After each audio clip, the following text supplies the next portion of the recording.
I'm going to ask all of us who are far from me to come closer so that those who will join us a minute or two later can occupy those seats at the back so that there's no movement when the program is running, if you don't mind. The only reserved seats are the first two rows, so please do come closer.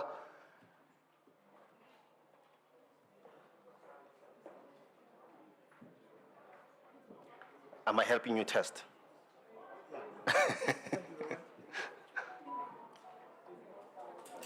No, the first two rows are the only reserved seats. The rest of the seats in the room are free seating.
that the minister has arrived and she's just receiving a briefing, and they'll shortly come into the room. I think when they come into the room, please remember to put your phone on silent or vibrate. I know some of us are doctors, emergency service providers, consultants, practitioners. Let's just do that for ourselves so that our ringtones do not disturb us. I'm not sure if you saw where the bathrooms are. The bathrooms are, as you exit the hall, they're on your left-hand side. Both the gents and the ladies are on the left-hand side. If you want to go to a much further place, you go to where the elevators are. You then turn right, go out, and go right. You will find the next set of bathrooms. But most of them are just a few meters away from this room. Are we together? Great, thank you very much.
Thank you. You may be seated.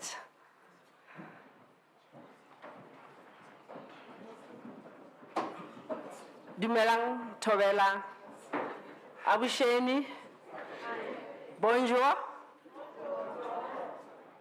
Sanibonani, Molweni. Thank you very, very much. My name is Edith Paswana, and I'm your program director this afternoon. And I hail from the Thabo Mbeki African School of Public and International Affairs. I am the academic director there. And I want to welcome all of you to this event this afternoon, a very special event. I'm looking at the way you are sitting, and the sitting is not going to allow you to. I'm looking, this is really a Senate hall. It's a parliament of this university. So this is where we do honorable. So anyway, we will find ways, to dance on the corridors at the back of your seat, because really today is going to be a day of celebration.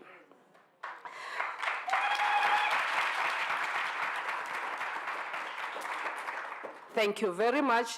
This memorial lecture is a result of the established collaboration and partnership between UNISA through the Thabo Mbeki School of Public and International Affairs with the Miriam Makeba Foundation. The lecture is one of the major academic collaborative initiatives of UNISA. Our institution of higher learning is honored to have an association with Miriam Makeba's legacy and foundation, who played a role as a Pan-African change agent, a symbol of cultural diplomacy, a leader in peace building, a leader of social justice, and placing an emphasis on humanitarianism. These elements resonate well with what UNISA stands for as the African University shaping futures in the service of humanity. In 2002, UNISA bestowed an honorary doctorate to her in this year. And her life's history is intertwined with the role that UNISA played in human development and promotion of social justice through its education delivery in the past 150 years. By the way, the reason why I'm saying we are celebrating today and we are going to celebrate and dance is because UNISA is 150 years. None of us was born when UNISA started. So we are all grandchildren of UNISA, or great-grandchildren of UNISA. Further, in 2018, the university, through what we used to call the Institute of Dispute Resolution in Africa, which was housed in the College of Law, started working with the Miriam Makeba Foundation to promote discourse and awareness of copyright laws, especially as they relate to musicians, as well as insights on issues of dispute resolution.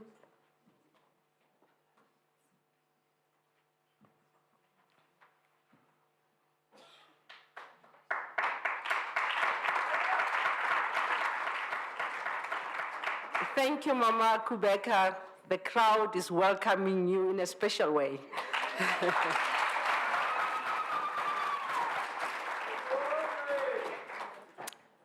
Thank you. As I've already said, the reason was to promote discourse and awareness on copyright laws, especially as they relate to musicians, as well as insights on issues of resolving dispute the African way, cultural diplomacy and music. And this took the form of intergenerational dialogues. The collaborative relationship continues even in the new school, the Thabo Mbeki School, which was established in 2020. When the foundation, the Makeba Foundation and the family proposed to the UNISA that we celebrate Dr. Miriam Makeba to highlight various societal issues which were approached from a multiplicity of perspectives covering various academic fields of study. This raised awareness and interest in the subject area at our school, such as citizenship studies, peace and development, cultural diplomacy, sustainable livelihoods, and international and diplomacy studies. Some of these areas constitute the essence of the list of academic programs and SLPs in the school. So you'll be also happy to know that we also offer a short learning program known as humanitarian leadership, the very core of Makeba's legacy.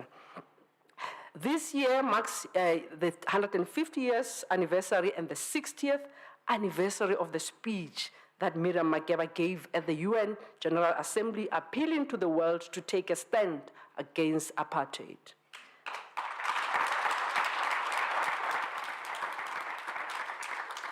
In this regard, as we celebrate this 60th year, the Makeba Foundation proposed that this year, instead of celebrating Miriam Makeba's birthday on 4th March, as we usually do here at UNISA as well, it would be a great idea to launch the Dr. Miriam Makeba Memorial Lecture, and this is where and why we are here today. So you are very privileged to attend the first Dr. Miriam Makeba lecture.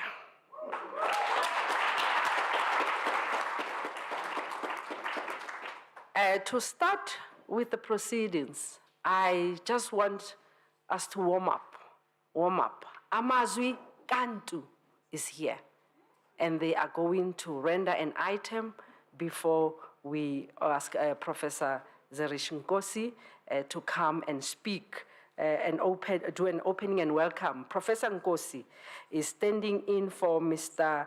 Katu Cha Ramukumba. From the programs that you are having, you will realize that our VP, Katu Ramukumba, was supposed to be here. Unfortunately, he's not here, but we have Professor Zet Nkosi, who is the Dean of the College of Humanities here at UNISA.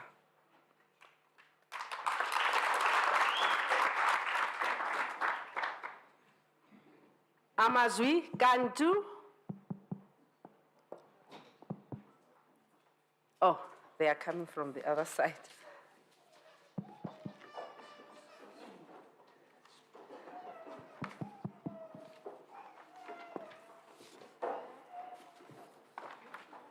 Professor Zetu, when they finish, you'll ascend to the podium. Thank you.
Program Director, Prof. Edith Paswana, who is the Director of the Thabo Mbeki African School of Public and International Affairs.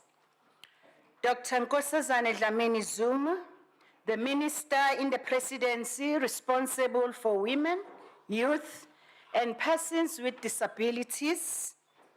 Your Excellencies, High Commissioners and Ambassadors representing various countries in South Africa, members of the UNISA Council present, Mr. Lindelani Makeba Lee, and other members of the family present here today, members of the Miriam Makeba Foundation Board present, a representative from the Sports, Arts, Culture, and Recreation in the Gauteng province, Professor Sbusiso Vilinkomo, who is the Executive Dean of the Thabo Mbeki African School of Public and International Affairs, and other members of the TM School Management present, Mr.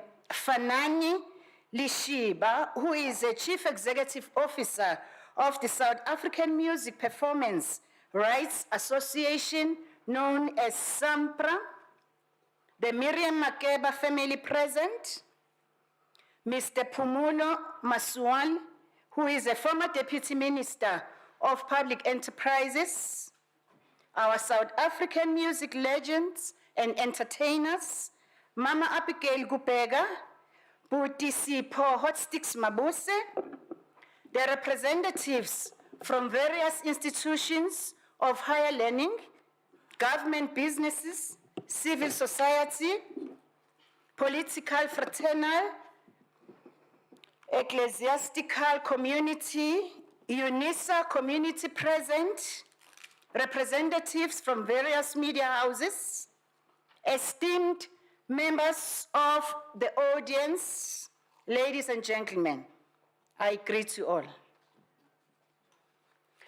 I count it an honor as well as a privilege to be granted this opportunity on behalf of the Chancellor of the University of South Africa, Professor Puleng Ngabula, to give this welcome address. Due to a prior commitment, she could unfortunately not join us this afternoon. She, however, sends her warm greetings. Program Director, the inaugural Miriam Makeba Memorial Lecture is long overdue.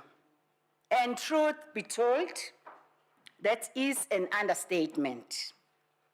We, as the University of South Africa, stand proud to be associated with this extraordinary South African, a woman of great substance, a freedom fighter, a professional entertainer, and a musician, unparalleled in many aspects. What makes this inaugural lecture special is that it happens during the year of UNISA's special celebration. If this by default or by God's design, the Miriam Makeba's lecture is inaugurated in the year that university marks 150 years of existence. As UNISA, we started in 1873, and this year, in June, we are turning 150 years.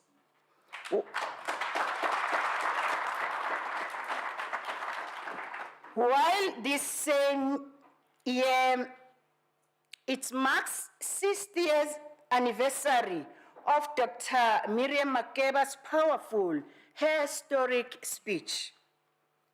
The speech was delivered at the 18th meeting of the Committee of the United Nations General Assembly of Apartheid Policies, held on the 16th of July, 1963. In that speech, she boldly made a strong case to the nations of the world to act against apartheid and pressurize the apartheid regime then to free all political prisoners, including Chief Albert Luthuli, Robert Mangaliso Sobukwe, Nelson Mandela, Lillian Ngoyi, and Walter Sisulu. She implored the world leaders to, quote, save the lives of our leaders, to empty the prisons of all those who would never have been there, unquote. Ladies and gentlemen, as a university of the land, we feel highly privileged to co-host this very first memorial lecture to honor, celebrate, and memorialize the legend with the Miriam Makeba Foundation. Over the last few years, the foundation has been collaborating with the university through the Thabo Mbeki African School of Public and International Affairs, which is known as TM School, in celebrating the contributions and insights of Dr. Miriam Makeba from multiple perspectives. The lecture is but one of such collaborative academic initiatives between UNISA and Miriam Makeba Foundation. These initiatives have triggered intense scholarly interest in areas such as cultural diplomacy, internationally and diplomacy studies, citizenship studies, peace and development, dispute resolution, food security, and sustainable livelihoods, the study of rural and regional affairs, music, and intellectual property law, with specific focus on the rights of artists in general and artists in particular. Madam Program Director, there are simply too many adjectives to unleash when talking about Miriam Makeba. Almost single-handedly, she conscientized the entire global community through music, song, and dance about the noble and heroic struggle her people were waging back home in South Africa. At a time when it was not fashionable, she traversed the length and breadth of the global community, telling heads of states about her oppressed people in South Africa. And she implored them to join hands as the international community to support the struggle of our people. It was due to the activism of Mama Makeba and her generation of conscious entertainment gurus that the United Nations eventually adopted a resolution describing apartheid as a crime against humanity.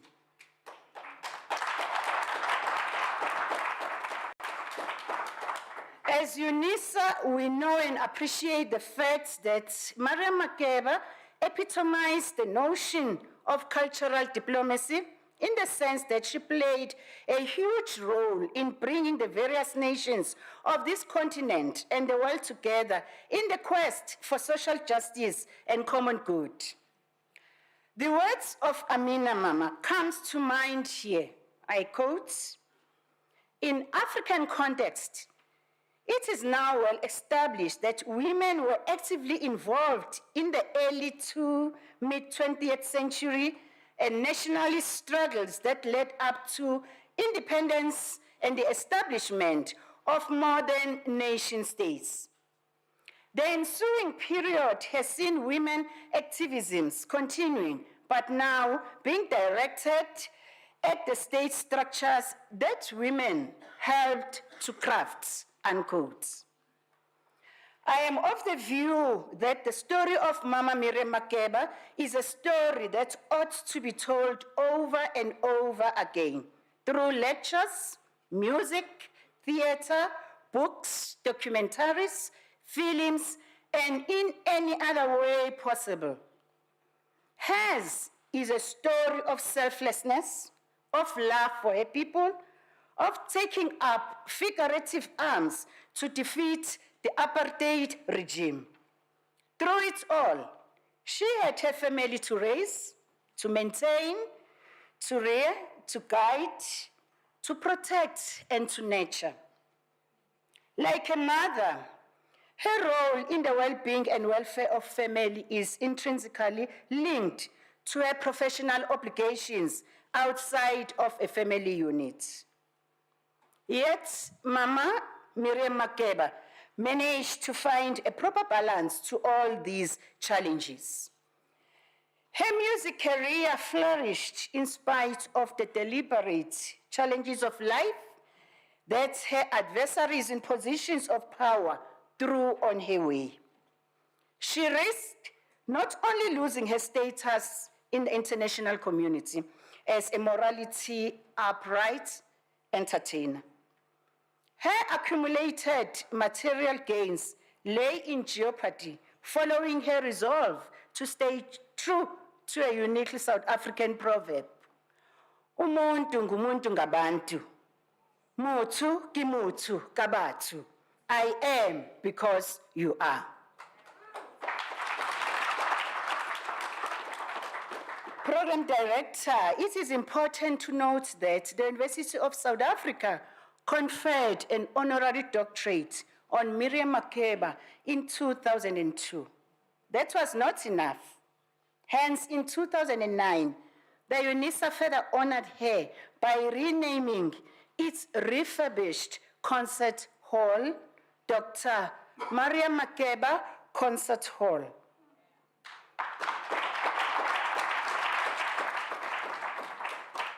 Was that the end of the celebration of such a phenomenal South African woman? Indeed. Musadi Wabasadi, a woman who could hold her own in the world of men. One who refused to be validated by men. It's a big no.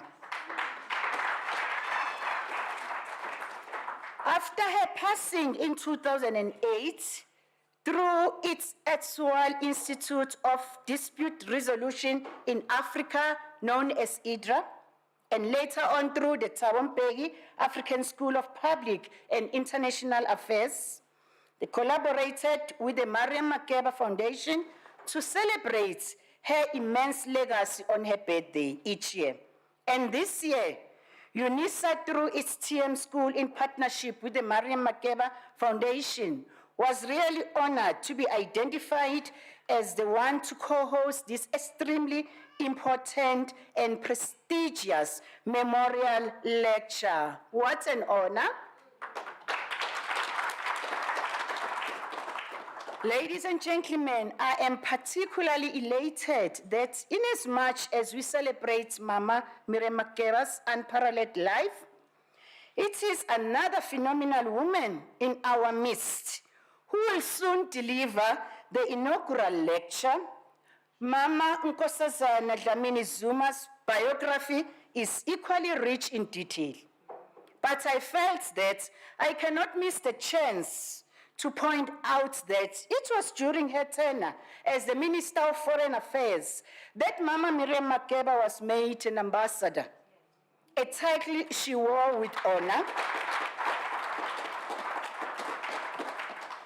As ambassador, Mama Miriam Makeba inevitably served under the Ministry of Foreign Affairs, which is now called the Department of International Relations and Cooperation, DECO, led by Minister Dr. Nkosazana Dlamini Zuma at the time. Fast forward, Sunday, 23 April 2023, this is 21 years later, ladies and gentlemen.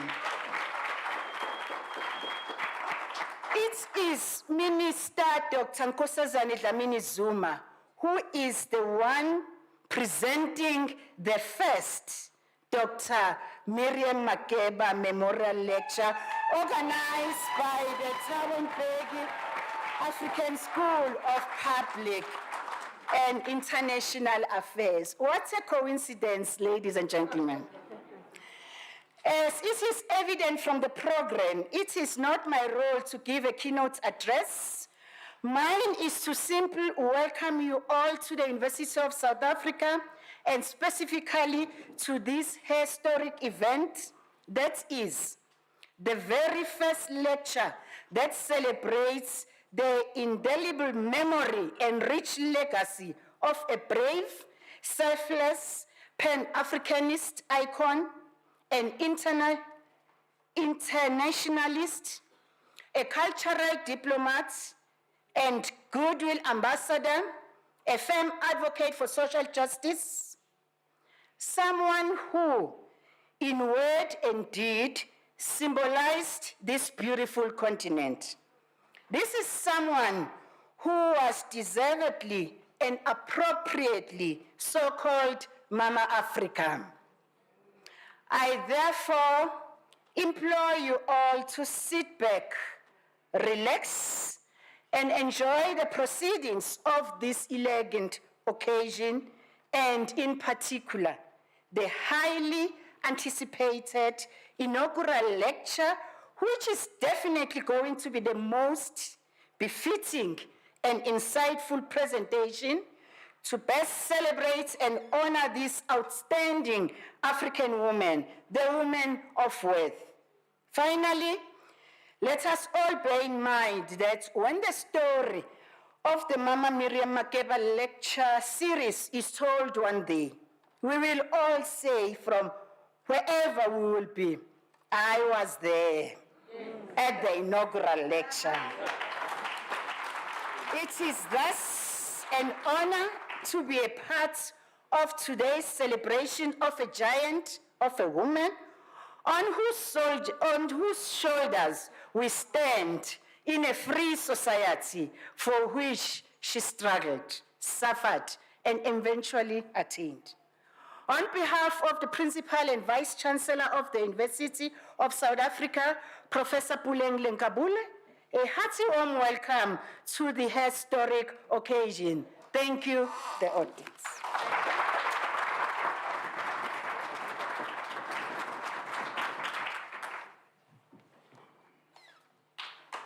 Thank you. Another round of applause. Guys, I'm sitting next to important people and I have allergies, I'm sneezing. So that's why I have this mask. Okay, I don't want to infect our elderly. Thank you. That was Professor Zerish Zetu Nkosi, the Dean of the College of Human Science at UNISA. The college that proposed, she didn't say it, but it's her college that proposed that we honor Miriam Makeba, and also that also led to the changing of the name, the hall, Dr. Miriam Makeba Concert Hall. Ladies and gentlemen, today we are Pan-African, and I think plus the 6th region diaspora is here. And I see a few Nigerians here, and I've met a few here. Can I see the hands of Nigeria? This is one of the countries where Mema Makeba lived. I see some of the ambassador, the former ambassador of Nigeria is here as well. Thank you so much. We are. Thank you, Your Excellency, for honoring us with this visit. I just want to make a few remarks around our programs, because the ones that you are having, you will see people as they come here, that some of them might not be the one that you are having. And as we proceed with our programs, please take note that I will do that, because if I do it, it's a long program, so if I do it. But relax and enjoy being here today. We are already welcomed. We feel at home. And I see that we continue to put chairs around here for health and safety reasons. Let us be aware, because if fire spark here, we might be in trouble. We have the minister inside here. So as you put the seat, make sure that everyone will have easy access wherever they are sitting. Please don't block anyone from running away if we have to, but we are not going to run away. We are going to dance. So make sure that you are comfortable where you are sitting. At this point in time, I'm going to call upon the representative, the CEO of SAMPRA, Mr. Fanani Lishiba, to come and give a message of support. As we know, and we have been we have been on this issue of rights of musicians, and I think he's going to give message of support to us. And I want to thank you, the choir that was here, excellent. The type of music that Miriam Makeba stood for. And I'm hoping that all of us who are going to perform today, we are going to take this to another level. Thank you very much. Over to you, sir. Thank you, Program Director. Ndimasiare. Tovela. Lochani Bakozi. Sadbonani. Lumelang. Abusheni. Molweni. Okay, thank you very much. My name is Fanani Lishiba. I'm from SAMPRA. I received a call last night from Mr. Maurice Hoda from the Miriam Makeba Foundation that I would have very few minutes. And therefore, my speech must be as short as I am. So what I can do is to just say all protocol observed. Otherwise, I'm going to be kicked out before I finish what I want to say. SAMPRA stands for South African Music Performance Rights Association, is a CMO. A CMO is what people call a collecting society. I prefer the term CMO. It stands for Collective Management Organization. We are a CMO that administers what is known as neighboring rights. In South Africa, neighboring right is commonly known as needle time. We've been in existence since 2008, and between the time I joined SAMPRA as the CEO, which was in 2017 to current, we have distributed in excess of 1.6 billion rands to record companies and recording artists.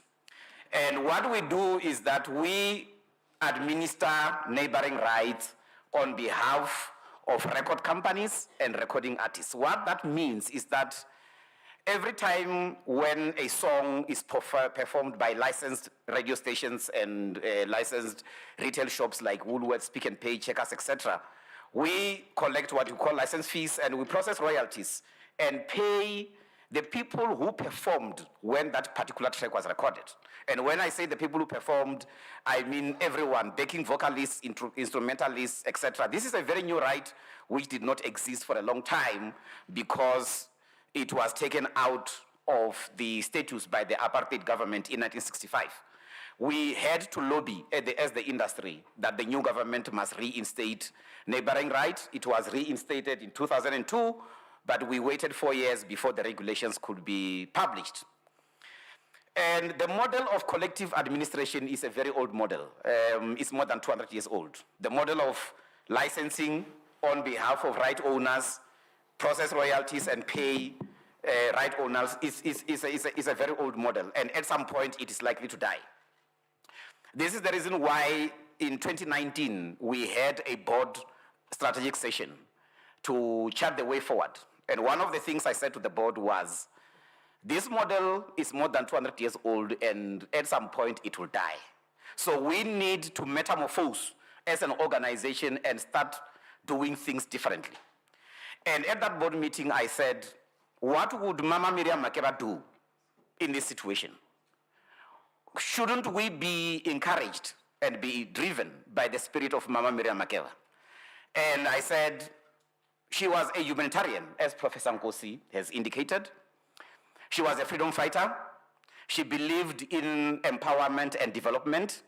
And we then said, how can we as SAMPRA not just license music users and distribute royalties? What else can we do in the spirit of Mama Miriam Makeba? What else can we do to empower our artists? And one of the things we identified was most of the time you read in the papers that so-and-so is a pauper, or they've died a pauper. It is not only in music. You go to football, it's the same thing. So the problem of people dying as paupers is not a music problem. It's a South African problem. And because most of us, those of us with day jobs, if I was to lose my job tomorrow, how long would I last? Maybe 3 months later, I would be kicked out of my house. I will lose my car. That's why I'm saying it's a South African problem. And we said, as SAMPRA, what role can we play? Of course, our role is limited to art, to music. What role can we play to make sure that we do away with this problem, or we sort of alleviate the problem? And we then said, one of the biggest problems we have is that most of our artists, if not all of them, have what is known as God-given talent, but they don't have the basic understanding of copyright law. They don't. They don't have the basic understanding of music management. They don't understand marketing. They just want to be on stage because it's nice. It's like fish in the water. But what they don't realize, and they only realize it later, is that every industry has got its own angels and demons. The music industry also has its own angels and demons. What happens when newspapers say this person is down and out? We are the first people to be blamed, always. And it becomes very difficult for us to go public and say, but we paid that person 800,000 rands 5 months ago. Why are you blaming us? And we then decided that let us educate our artists. It's one thing to say you have a God-given talent, but if there's a shark that is willing to chow you, that if there's a shark that wants to have you for lunch, it will have you for lunch. And that shark is going to present itself as an angel. By the time you realize that it was actually the devil, it's too late. And we came up with a program where we are offering artists up to a maximum of 90,000 rands per annum to study.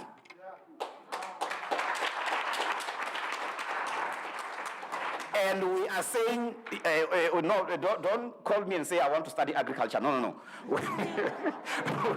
We want you to understand the basic of the music business, so that tomorrow you don't have a shark presenting itself as an angel and you wake up when it is too late. We've been running that program for 4 years now.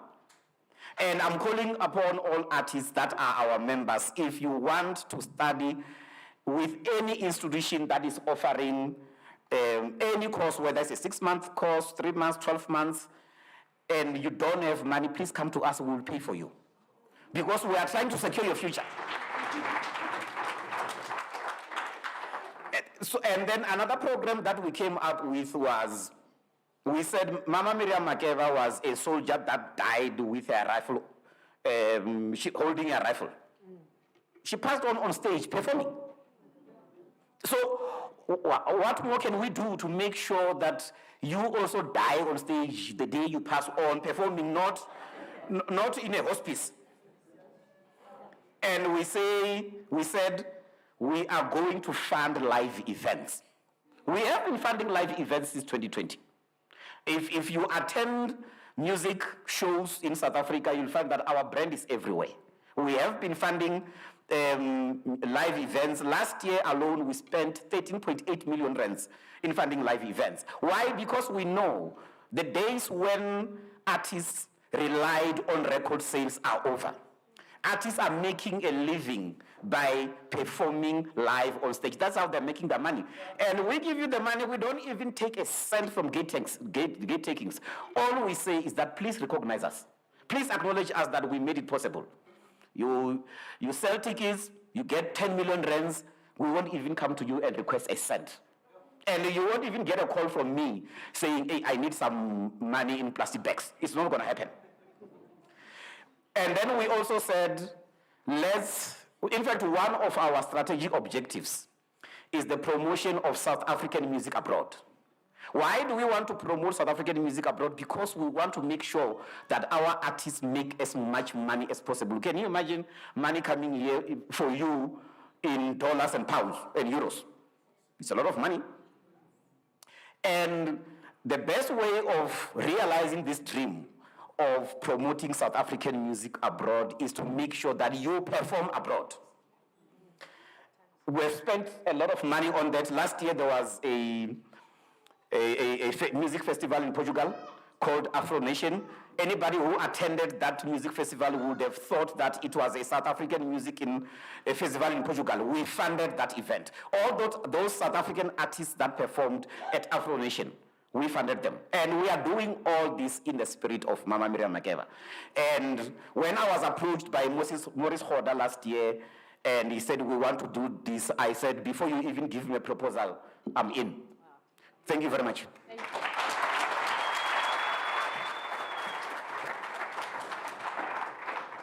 Thank you very much, Ntate Fanani Lishiva. If you were here last year, I think we needed someone like you last year, because last year it was a year of tears. You remember Makubeka? Because the musicians were here and they were telling their stories. If those who were here will remember. It was not a nice story. So I'm hoping Sampra is also not going to be another shack for our musicians.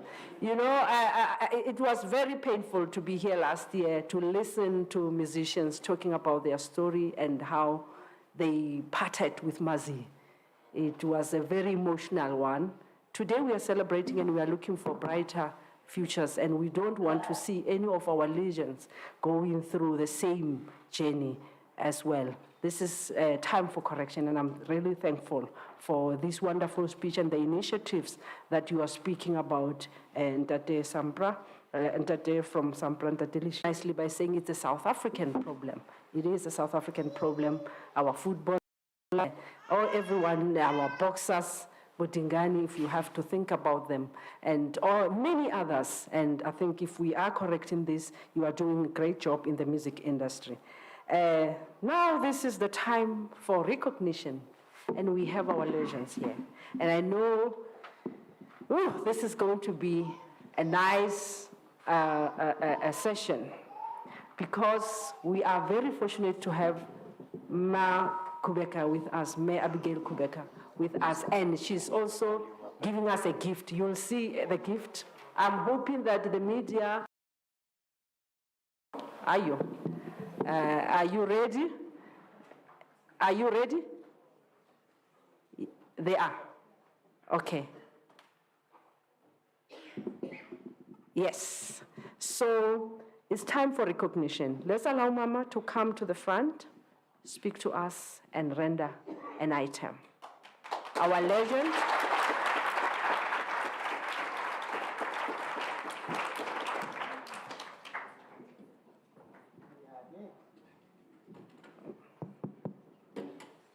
Our icon, our legend, the real diva.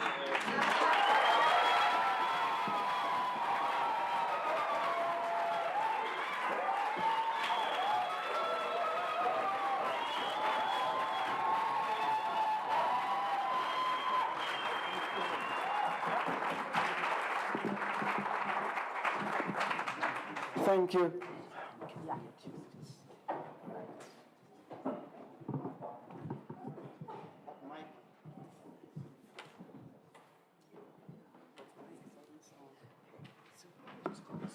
Thank you. Please go and set it for me. Thank you very much. Ladies and gentlemen,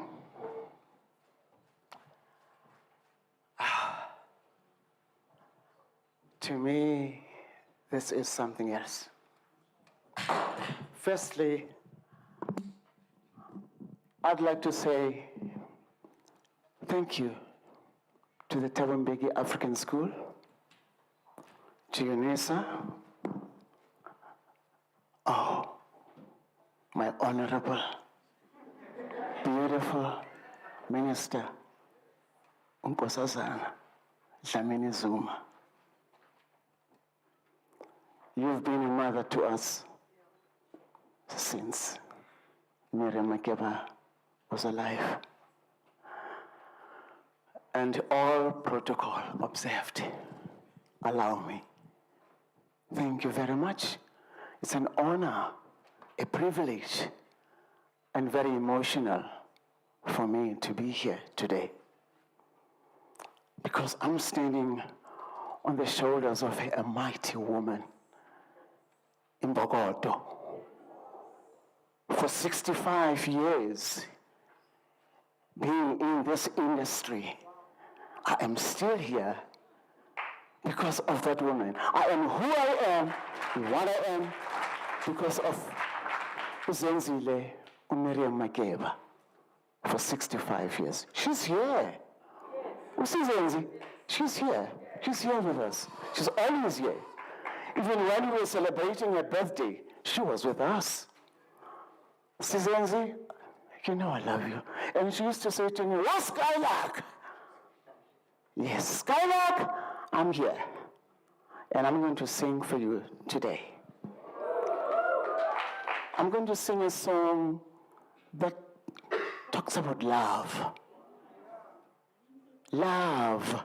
Uthando. Uthando, which is Ubuntu. And that's Miriam Makeba. And it goes something like this. Where are you? Chisa!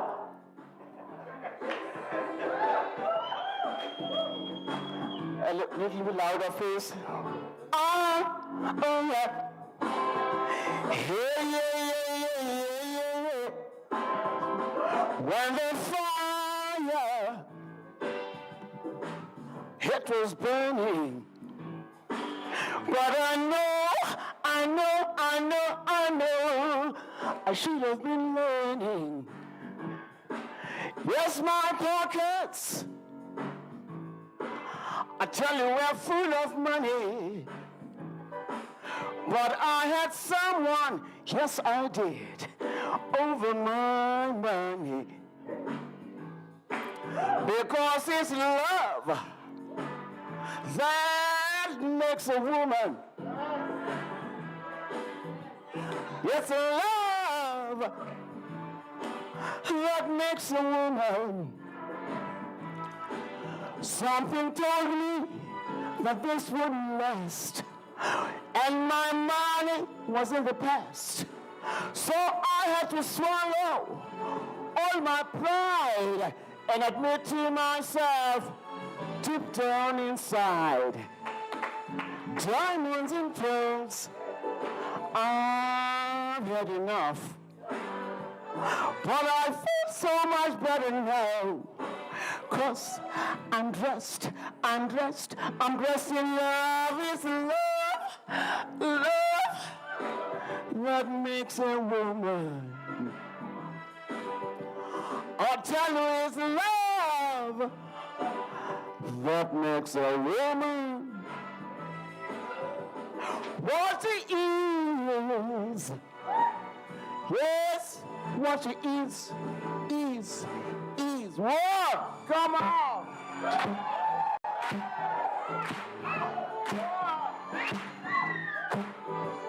Zenzi Makeba, we always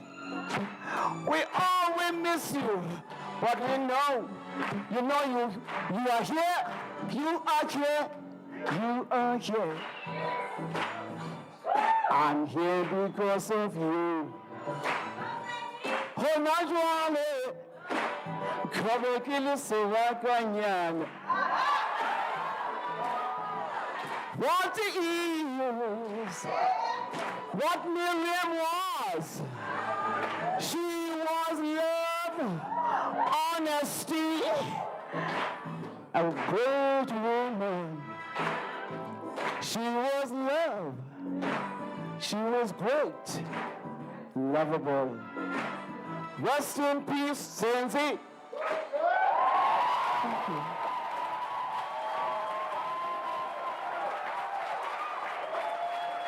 Thank you very much. Thank you. Thank you very kindly.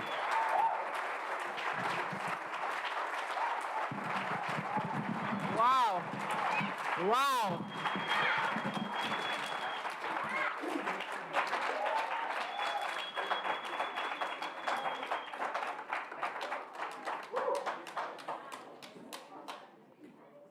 Wow, wow, wow. Another round of applause.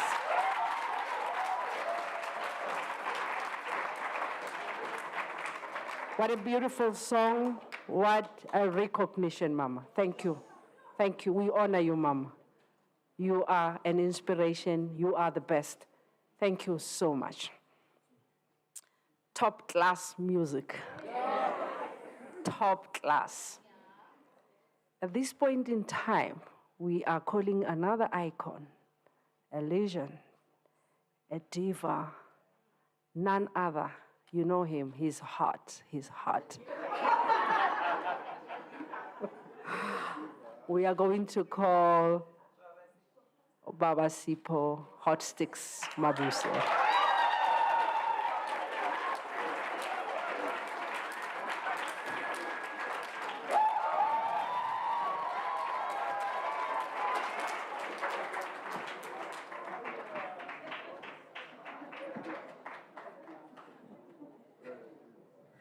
Oh, I don't get a microphone. You wanna sing for us? Yeah, you can sing it. You can see, yeah. He has a very long history with Mama Z, and I know he's going to do us justice. I didn't know that males are called divas as well. I've always believed that divas are preserved for the beautiful ones like Sis Abigail. What do you call male singers? Okay, we'll find a word for it. Anyway, you know, ladies and gentlemen, Minister Nkosazana Dlamini Zuma, distinguished guests, I know that I'm taking shortcuts because I should be naming all the other people that are here. Sometimes, you know, the word hijack in South Africa has become common. We hijack everything. We hijack buildings, we hijack cars, we hijack women, we hijack what? People to come and speak. I came here because I had a relationship with Mazi, and I didn't even realize that I would be asked to come on stage. Maurice sees me all the time. Today, he thought, yeah, I've been waiting for you, man. Waiting for me to do what? I know you know Mazi can speak, man, but don't tell people that I hijacked you. Well, you succeeded, Maurice. Program director, thank you so much. I had not prepared to say anything. All I can say is, when I was a little boy, we used to have what we call umsakazo, radio fusion. I don't know, those who lived during that period would know what I'm talking about. This was a radio station that would only play, they had Zulu and Sesotho. Depending on who you are or where you are, you'd listen to whatever program. But both sides of that program were quite special to this special lady. All of us, without fail, would hear Miriam Makeba, would hear the Manhattan Brothers, would hear the Skylarks, like one of the Skylarks was singing today.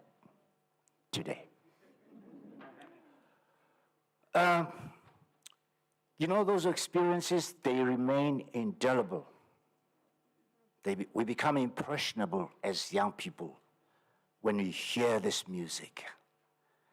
And as I grew up, I never imagined that one day I'd be a musician. I'd always fancied myself as an academic, but somewhere along the line, things didn't go right. And fate determined that I would become a musician. Here I am, musician. And thank God I am a musician because I was privileged in a way that I would be interacting with so many people, so many great musicians. I mean, I never in my entire life imagined that I'd be sharing a stage with Abigail Gubeka. I'll be sharing the stage with Hugh Masekela, Kaifa Semenya, Leta Mbulu, Jonas Kwangwa, Mahlatini, Yvonne Chaka Chaka, Stevie Wonder, Aretha Franklin. Music made it all for me. And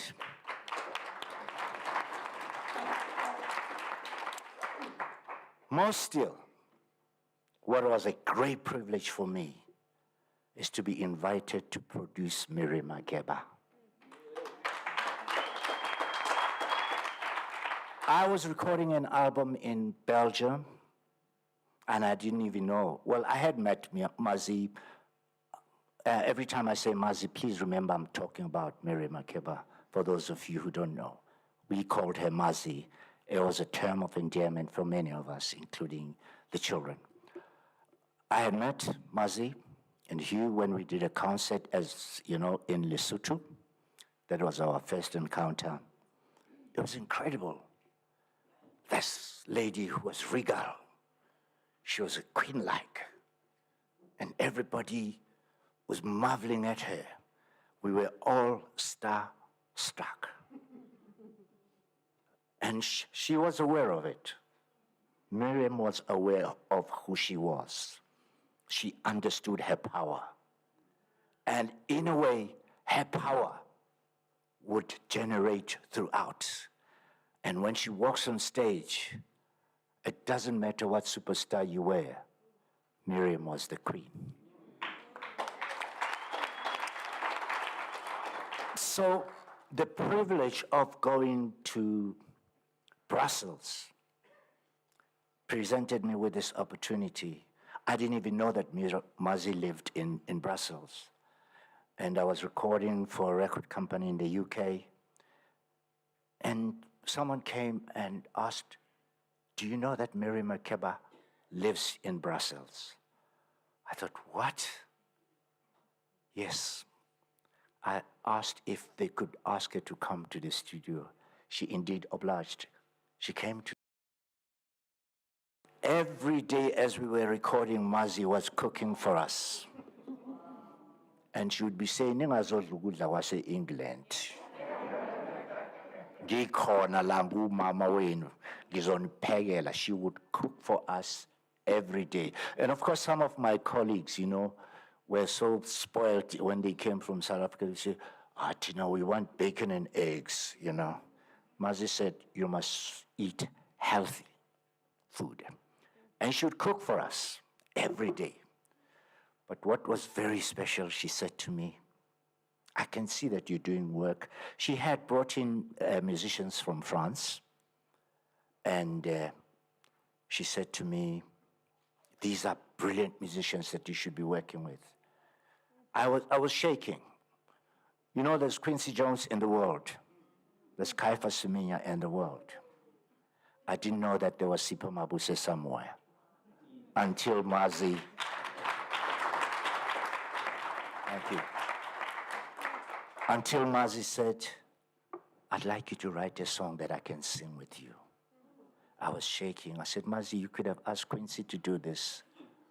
She said, I've been in America too long. I want to hear it from home this time.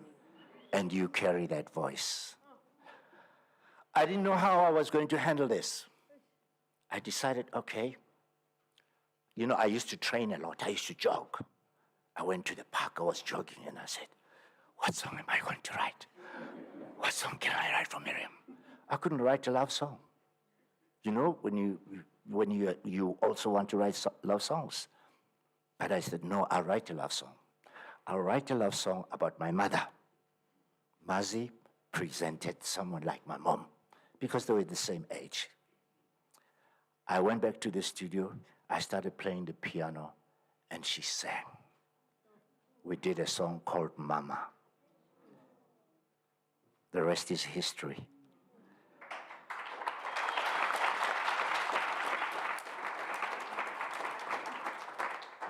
Program director, there's something that you should always be aware of. Don't give musicians time to speak because we're used to performing. So we go on and on and on until someone says stop. But I will recognize time because I know that way. But what was even more astounding for me was for Mazi to say, produce my album. Mazi, how can you do this for me? She said, I've been watching how you work. And she had brought all these musicians from France and blah, blah, blah, blah. They were there, and there was a brilliant musician called Lulu Laguerre who was on piano. And I could see that those musicians, obviously, who was that? Who's this guy from South Africa, you know? Who is he? I was experiencing difficulties with the drummer. Mazi looked at me and she said, Uzowenzani, what are you going to do? I went to this drummer, I said, my friend, I realize that you are giving me problems. Perhaps I need to say to you, before you even play drums, I am a drummer. So choose your space. I will play the session and get paid, and you go back to France. Mazi said, wow. Mazi said, that is what I call leadership. Stamp your authority so that these musicians can do what you ask of them. And of course, Lumumba presented a song to me called Welela. I was blown. And I had to produce that. The song that you hear all the time. Welela, mama. Welela, mama. Wela, wela, wela, wela, mama. I produced that album, even if I have to say it.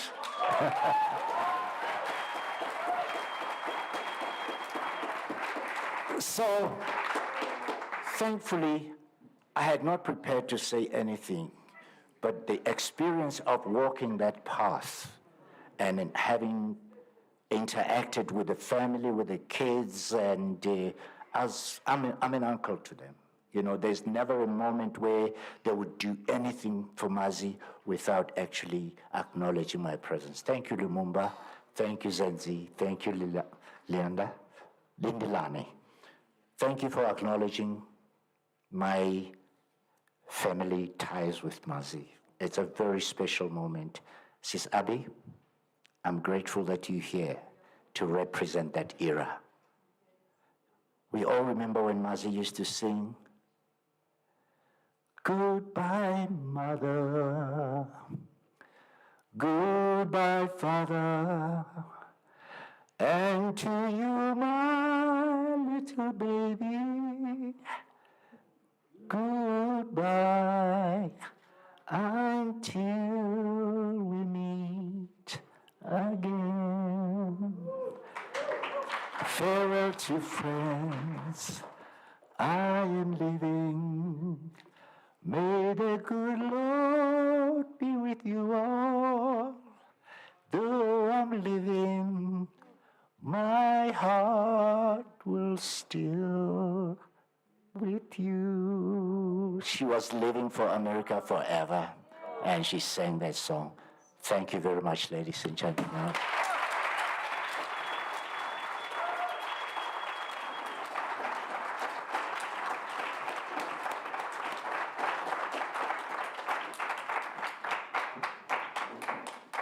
Thank you very much. Another warm round of applause.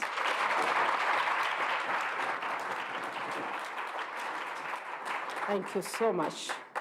I couldn't have interrupted. You can see, these two items I couldn't have interrupted. It's special moments, and we want to tap into those special moments that we never had. We saw Mazi on stage, we saw Mazi on TV, we listened to her on radio, and I even remember that they used to play this song at my family, but they would not allow you to increase the volume because they were banned. Some of them were banned. So we wanted to really tap into that history. That's why I couldn't even interrupt when you were speaking. Now we are getting to the moment that we are here for. And in transition to to that moment, you'll realize that in your program you have a tribute and a performance by Zenzi Makeba, but Zenzi is not here today. She's overseas, so you might not be able to have item 4 on your program. So we are getting to the real core of why we are here today. And before I introduce Professor, I asked Professor Vilunkomo, the Executive Dean of the TM School, to come in front and introduce our Honorable Minister, Dr. Nkosazana Dlamini Zuma. We are going to have a feast. There's a feast. I know there's a cultural group of young, I don't know whether Mazi will be the great children of Mazi, but they are going to come here. They are called Positive Vibrations, and they are going to do something for you here in front, just to show you that they are also carrying on with the legacy of Mama Makeba. Positive Vibrations, are you here? Yes. The stage is yours.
Dr. Miriam Makeba, known as Mama Africa, died.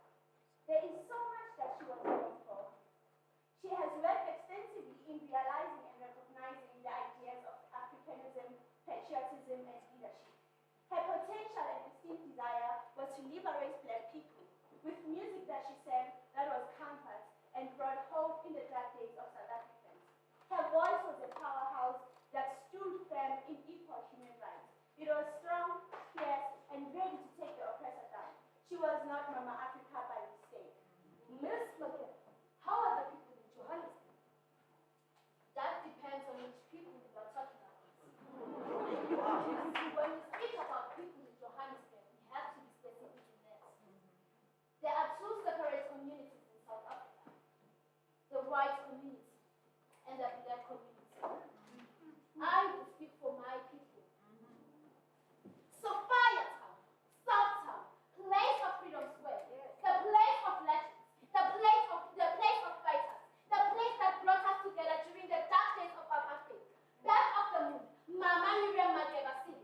am releasing the truth. But if they are going to like that, they do not know the word. African music, though very old, is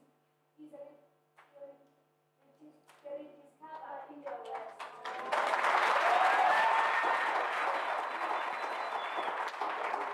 Hi, Mama Africa. Girls are the future mothers of our society, and it is important that we focus on their well-being. I, Miriam Makeba, you are damned and praised and encouraged or discouraged by the people who listen to you and those who come to applaud you. And to me, those people are very important. Age is wisdom. If one has one life properly, nobody knows the truth. Nobody knows the thing about exile until you are in exile. A speech she gave before the United Nations General Assembly in 1963. Makeba was in her early 30s. She sounded much younger though, and she pleaded with the world to pressure the South African government to do away with apartheid. I ask you all and all leaders of the world, would you act differently? Would you keep silence and do nothing if you were in our place? Would you not resist if you were allowed no rights in your own country because the color of your skin is different to that of the rulers? And if you were punished for even asking for equality? I appeal to you and you too, to all the countries of the world, to do everything you can to stop the coming tragedy. I appeal to you to save the lives of our leaders, to empty the prisons of all those who should never have been there. I thank you. Miss Makeba, you sing your songs in other countries. Obviously, quite obviously, it's not only broadcasting. Actually, which message would you like to give, to transmit to the public, to your people? Well, I always feel that even though one is an artist, we are first human beings and believe in the same world as any other person. So that we as artists should never close our eyes to what's happening around us. The things that I sing about are just about my everyday life. And the things that I say are those things that have affected my life. The message that I am trying to send to my audience is not mine. I am just trying to make them understand me as a person and understand my country and my people. Do you see the principal difference between the whites and the Africans in countries like South Africa, Mozambique, and Angola? On one hand, and on the other hand, countries like Brazil and the United States, were they a minority? There is no difference in the struggle of the people you have mentioned. We are all Africans who have been put in different countries by white people who came to Africa and spread black people up.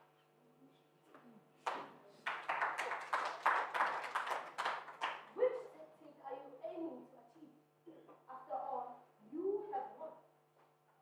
That will depend on them. We are not worried about them. We are worried about ourselves. It is our country. They came from Europe to invade our country. They took it. They have made us suffer. So we don't have to worry about thinking what we will do to them or what will happen to them. It will be up to them to see fit what they can do when we have won. Just like they see fit what to do right now while they are on top. So it's something we are not worried about. All we are worried about is to fight and liberate ourselves. What will happen after will depend again on the invaders. They could have come to our country and live side by side with us. We didn't mind that. In fact, when they came, we said, come in, sit down, and they sat down and said, get out. And now,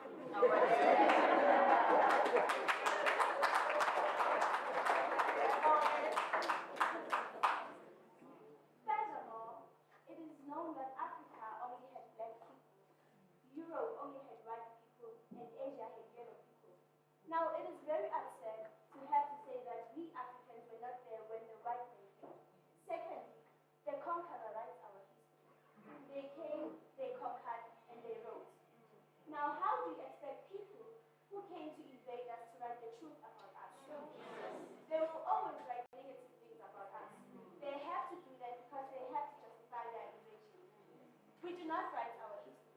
It is handed over to us orally by our elders. In fact, you do not know anything about any place until a white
Wow, wow, wow.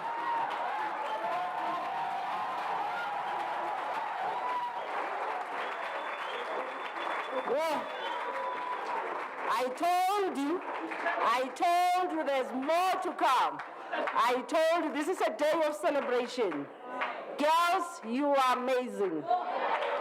You are amazing. And if you were here as a tag along and you did not know who Mama Miriam Makeba Mazi was, you got a glimpse. Now you know. Now you know why we are here and why we are on and on about her. Now you know. Oh, I don't know what to say. Girls, as you were singing Ahlelibong, Mama Nkosazana stood up and danced with you. Unfortunately, you were facing that direction. Well done, girls. Well done.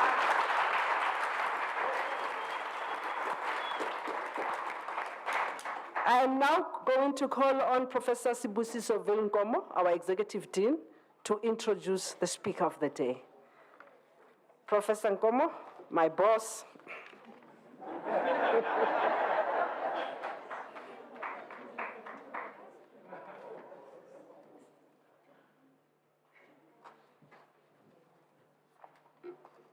Can I just make one correction?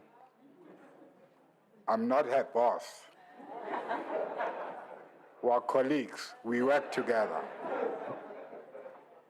We work together. Wasn't that inspiring, the young people?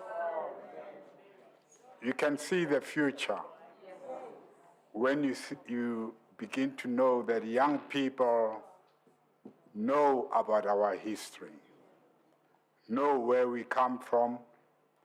Then you can say, we know where we're going. Because if you don't know your history, you will never understand the present, neither can you project the future. So well done. I will not do any salutations, but recognize the minister quickly, and also recognize the chair of council of this esteemed University of South Africa. As we are celebrating Miriam Makeba, whom I happened to meet in New York City when we were refugees, some of us, I must say it is an honor and privilege for me to introduce the Honorable Minister, who has distinguished herself in her own right. I was going to try and say, ministers, you avoid reading their CVs because you assume that people know who they are. because we see them on television, we hear from them, we read about them, and we hope that people read about them at the same time. But I'm going to try and say something more than that. Introduce and educate a little bit about who Dr.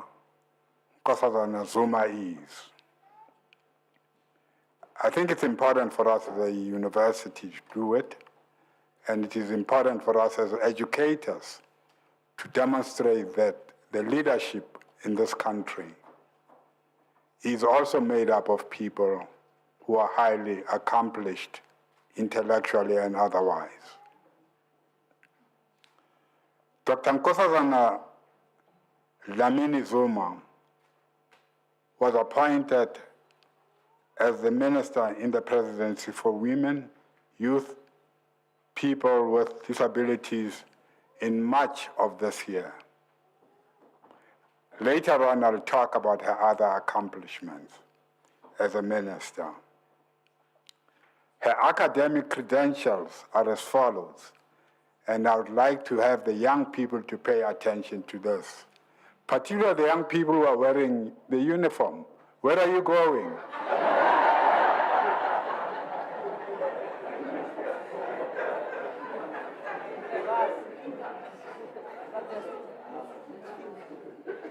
Should I wait for them or should I continue?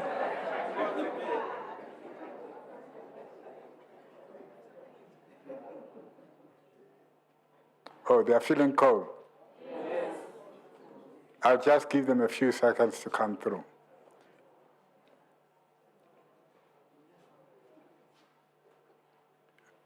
How long is it going to take for them to come back? 1 minute.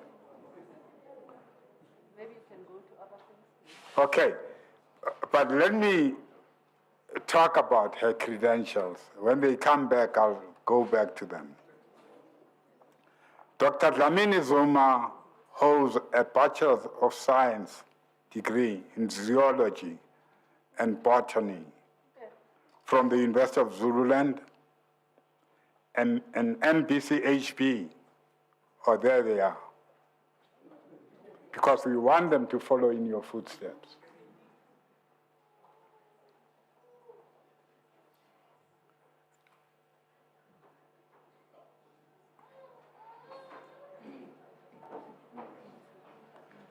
Okay, young people in uniform, school uniform.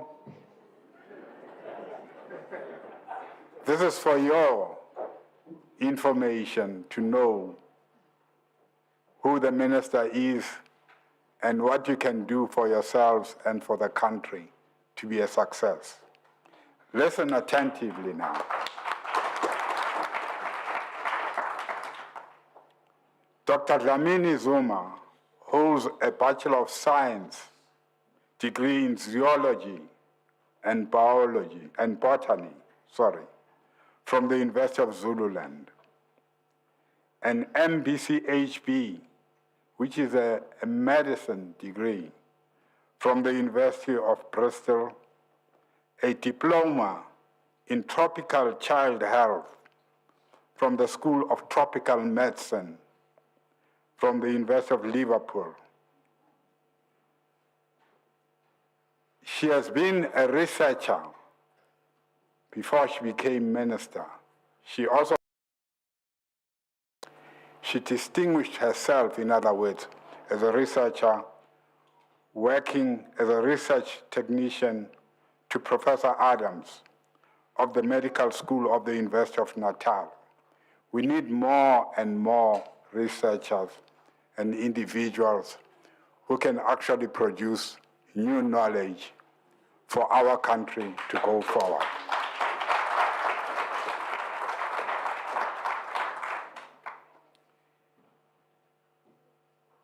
She has served overseas in other parts of the world. She has worked with the Canadian Red Cross Memorial Hospital in Berkshire, England, between 1979 and 1980. As you can see, she has really distinguished herself. Dr. Dlamini Zuma worked as a medical officer in pediatrics in Mbabane, Swaziland, the hospital there, which was attached to the Whittington Hospital in England. Very important. She was founder and director of Health Refugee Trust, Health and Development Organization in England from 1988 to 1990. To summarize for you young people, she has been exposed to health challenges and matters in our continent and the world. In short, her field of study has made her to be a globalist. That's the quality we're looking for. People who can solve our own problems, the continental health problems, and the global problems. We cannot wait for all the experimentation and all the solutions to only come from overseas. It can be done here. So, Dr. Nkosazana Dlamini Zuma, you have demonstrated that. You have demonstrated that. Dr. Dlamini Zuma is a recipient of honorary doctorates from several institutions. University of Natal, she was bestowed an honorary Doctor of Law from the University of Natal honoris causa. Honorary Doctorate of Law from the University of Bristol. Doctor of Medicine degree honoris causa from the University of the Transkei. Honorary degree from Medunsa in 1999. Distinguished. Hence, I said, she is not only a minister, she is also a person who's a scientist, an intellectual, an academic, and etc. She has also been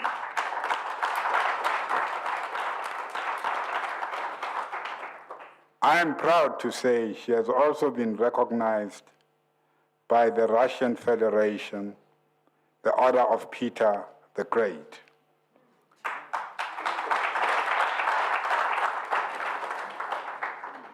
And recognized also by the Belarusian State University, as well as in Cuba. Let me go back a little bit to political career, which is also important. She served the African National Congress with distinction, and it is no mistake that she was made minister in several portfolios. Minister of Health, we're excited that you stopped public smoking.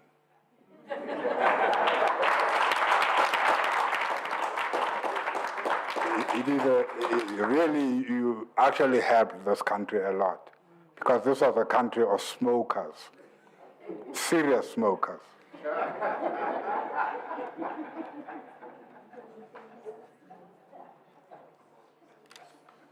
She has also served and distinguished herself as minister who established the Department of International Relations and Cooperation. International relations, young people, is very important for any country to be globally competitive and be able to interact with other countries in the world. Dr. Dlamini Zuma, she has played a critical role to make sure that our international relations, our international affairs are known very well, and our positions are very well defined intellectually and very well defined also in multilateral organizations like the United Nations.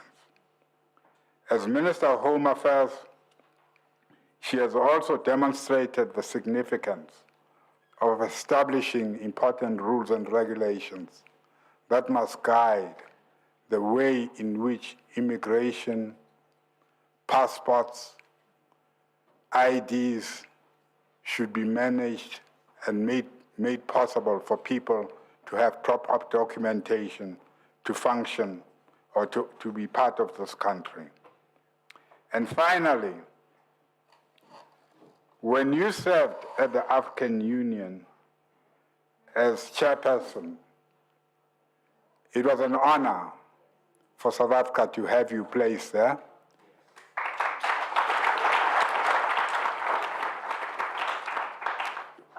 And it was also very important that a woman should be the one to hold that position.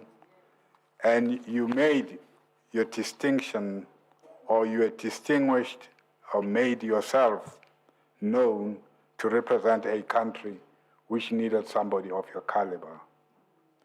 With these few words, I welcome you to the podium.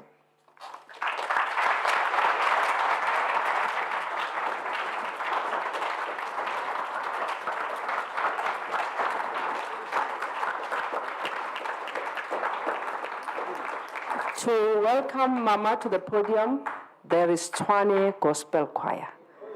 Tshwane Gospel Choir to do this in a very dignified way. Tshwane Gospel Choir, would you come to the front to usher Mama to the stage? Thank you. You may be seated.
Nasengana malasena, yeah, yeah, yeah. Oh, nasengana malasena, Baba Pepa, la Baba, nasengana malasena,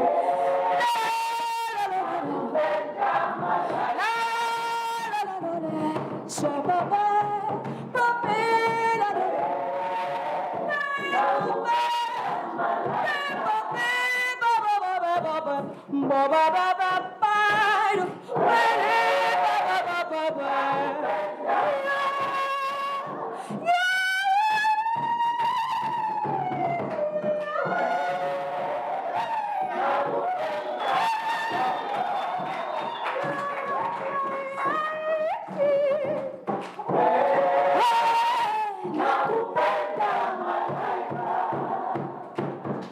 how I love you, my life.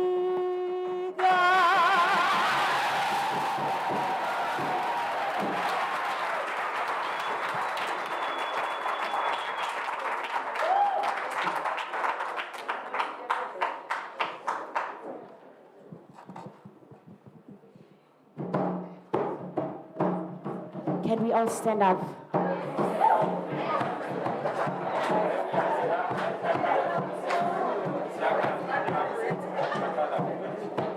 My people, open your eyes and enter the court. Frelimo, somewhere on my shell, somewhere on my shell is gone. Mozambique, aluta continua.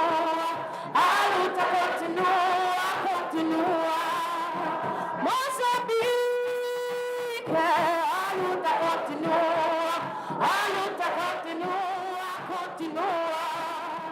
Mozambique, aluta continua.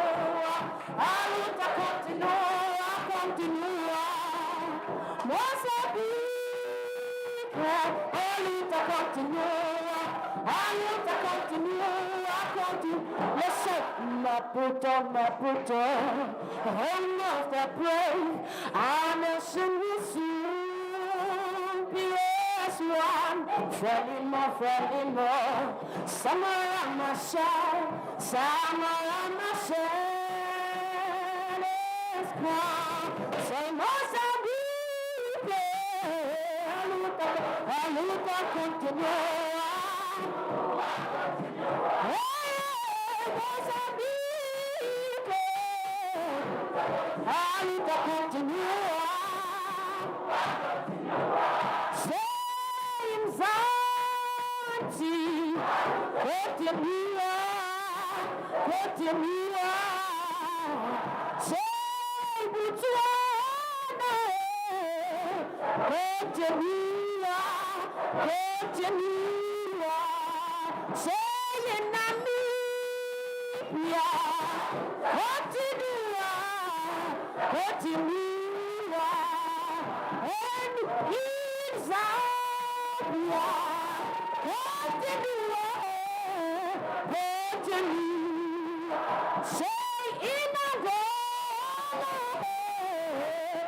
continua. Say Mozambique, continua. Mozambique, continua.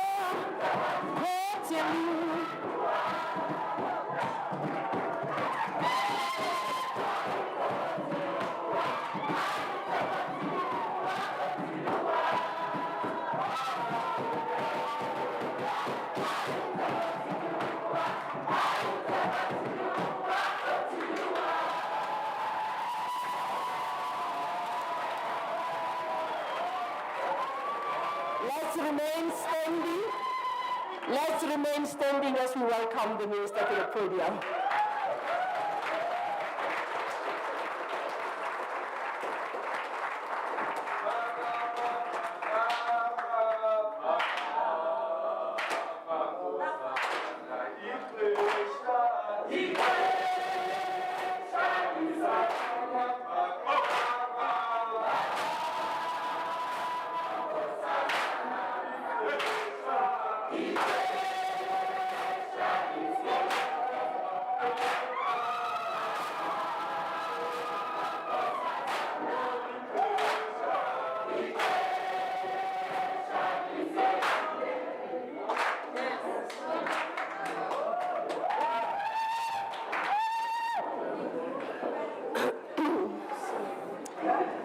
Thank you very much. First, let me thank Professor Ngomo for that kind introduction. I'm going to stand on the protocol that has been established. I'll just greet a few people. And of course, I cannot greet our gracious host, Professor Nkosi, and our program director. And of course,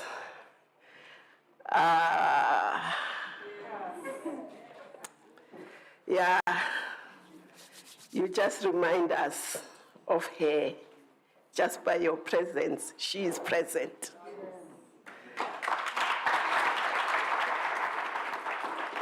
Then let me greet the Makeba family, Lumumba, Zenzine, absence, Lindelani, and the entire family. And of course, the UNISA Council, and more importantly, all of you.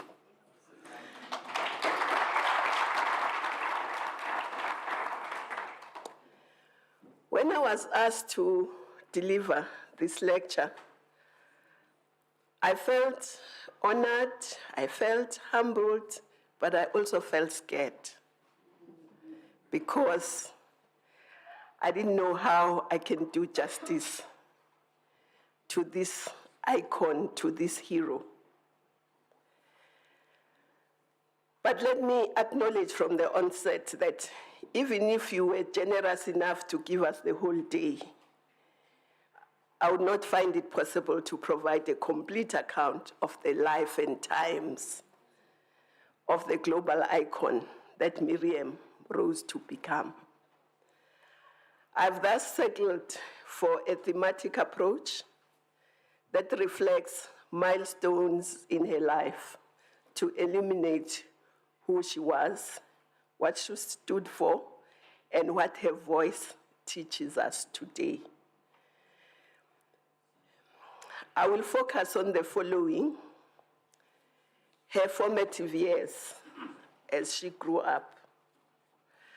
I'll focus on her logical continuation from the lineage of Africa's revolutionary women, and a shining example of a woman's unlimited potential to excel in all areas of human endeavor. I will draw attention to Miriam Makeba as a pioneering and illustrative case of the unlimited potential of the creative industry in the struggle for liberation, but also even today in our economic development. I will highlight Miriam as an exile activist, artist, messenger, who carried across the seas our message, and also speak about her as a Pan-Africanist, internationalist, and a diplomat. From her incredible formative years in the early 1930s, Miriam Mazi, as is fondly known, Mwazi's rise to an iconic figure in the journey of African people and our struggle for a more just and humane society remains unparalleled. I've been trying to look at parallels. I didn't find. It just remains unparalleled. Her voice and warmth traveled and reached the length and breadth of this world and left an indelible mark that we are here to honor and commemorate. I intend to use the time I have with you this afternoon to draw directly from her own words, her writings, and her activism to construct a counter-narrative and a call to action in honor of a life we as South Africans are yet to celebrate properly. During this lecture, and many more to come, it is through her voice that we are empowered to make her message come alive. And her message has been coming alive ever since we came here. From all the voices, the songs, the messages that we have got. And this lecture should be an important investment, especially on young people who may not have deep enough appreciation of the very depths to which Miriam Mazi was prepared to travel as a revolutionary messenger with unmatched talent and determination. As Gruma once said, you can't judge the person from the heights that they've reached. You must judge them from the depths from which they came.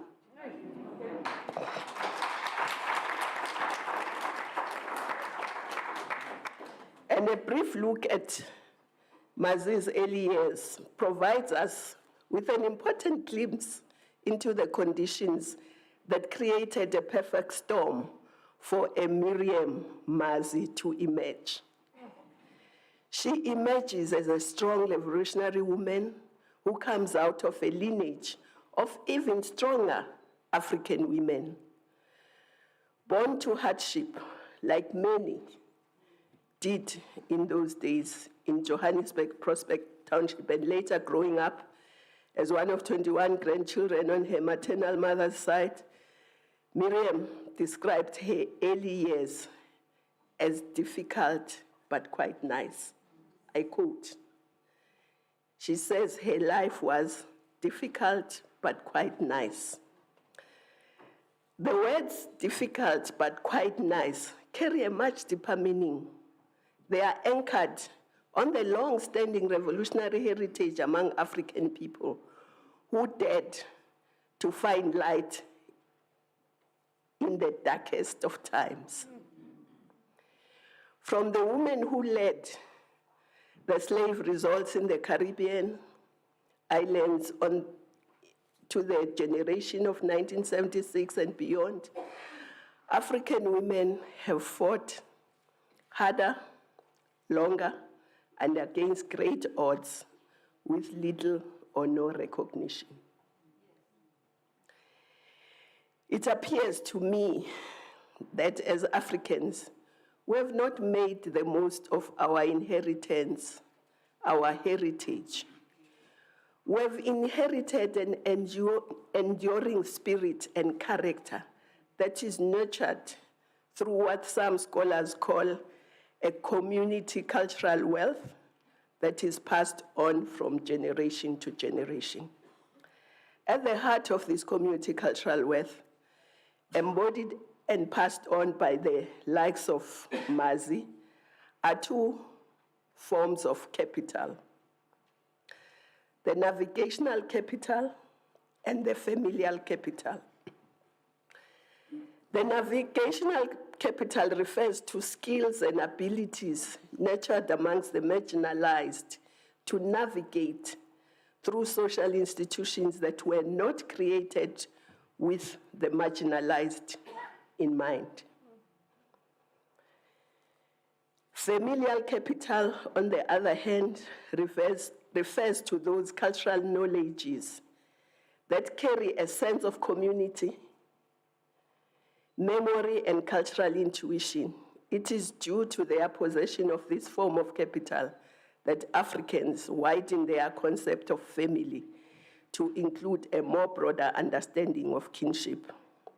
For an example, in her interview with the SABC, Mazi recalled a communal way of life that characterized her childhood when she said, and I quote, "We were always together. We used to eat in groups. Not now, we eat in our own plate, and the youngest eating together, both boys and girls. Then my grandmother moved to Pretoria, which is where I started school. I didn't go very far in school because my mother was very tired by then. She could not work anymore," close quote. Now, obviously, today, young people, through Mazi and others' efforts, have access to education, whether you are poor or rich. And we mustn't squander those opportunities. Education, as President Mandela said, is a weapon that you will need. And I'm not quoting him directly. So, education, education, education. I always think we were to do one thing, it would be educating and skilling the people, and they'll figure out what to do with the rest.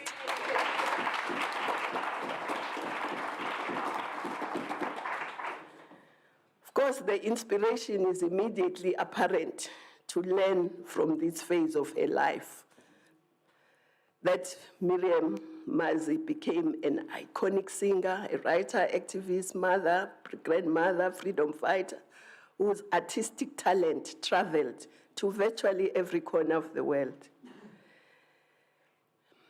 And of course, she says her life began as a domestic servant after circumstances forced her out of school in order to look after her mother.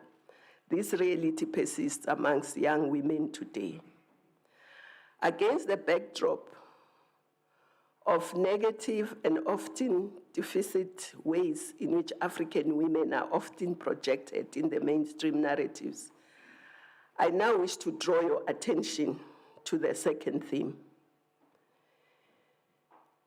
Miriam Mazi as an under-celebrated, shining example of African women's unlimited potential to excel.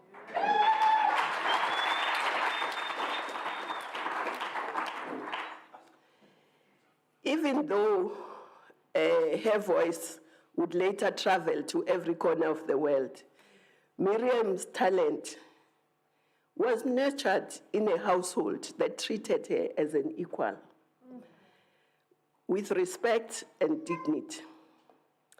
And I'll also quote her. She says, she recalls how her brother so believed in her craft, in her singing, that he did not miss an opportunity to showcase her talent to his friends.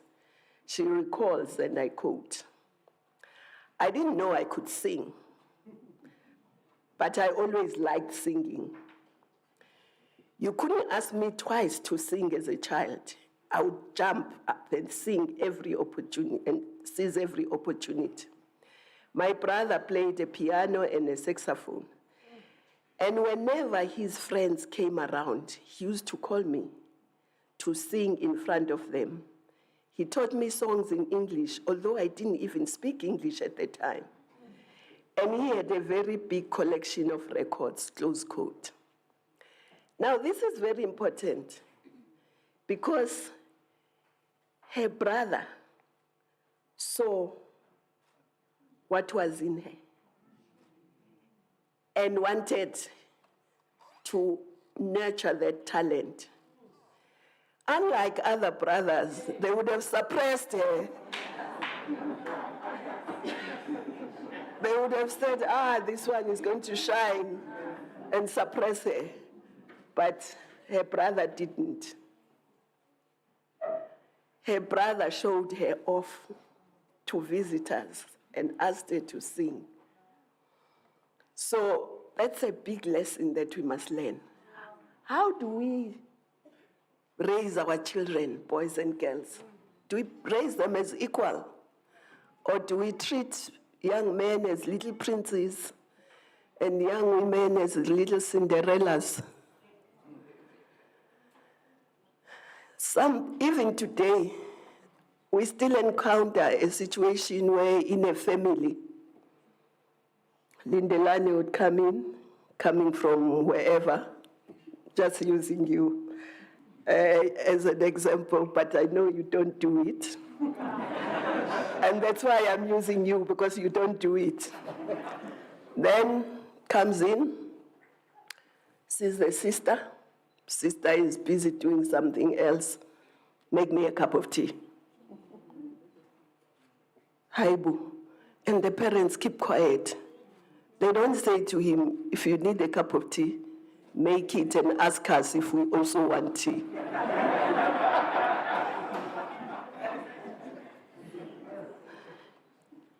You know, young people bring back to society what society taught them as children. If we teach him to bully women as a young boy, she'll bully women as an adult.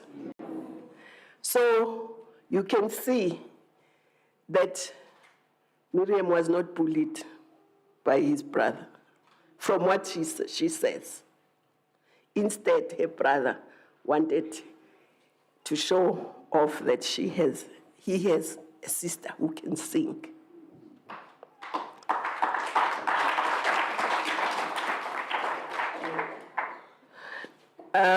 Knowing what we should already know about women's unlimited potential to excel, and women can excel in any area of human endeavor. With nearly 3 decades having passed since the advent of democracy, we are called upon to talk less and do more. And to do more about the daily struggles and to remove hindrances that continue to deter the advancement of all women, particularly young women. At this stage, it is important for me to state that for me, women's empowerment is fundamentally about empowering society as a whole. It's not about empowering the individual women.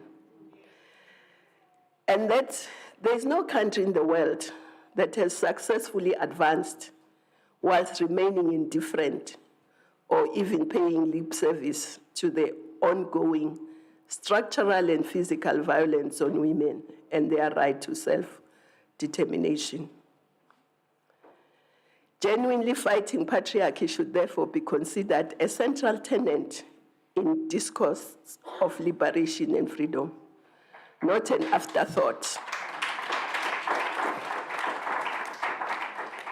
Barry Jenkins, director of the film Underground Railroad, does justice in showing how even enslaved Black women, despite being disproportionately and violently traded to produce the capitalist order as an apparatus of exploitation, had the intellect and the foresight that laid a solid foundation for many successful slave revolts in the United States. Such a rich history should today be the mainstay of our efforts to change the plight of all women.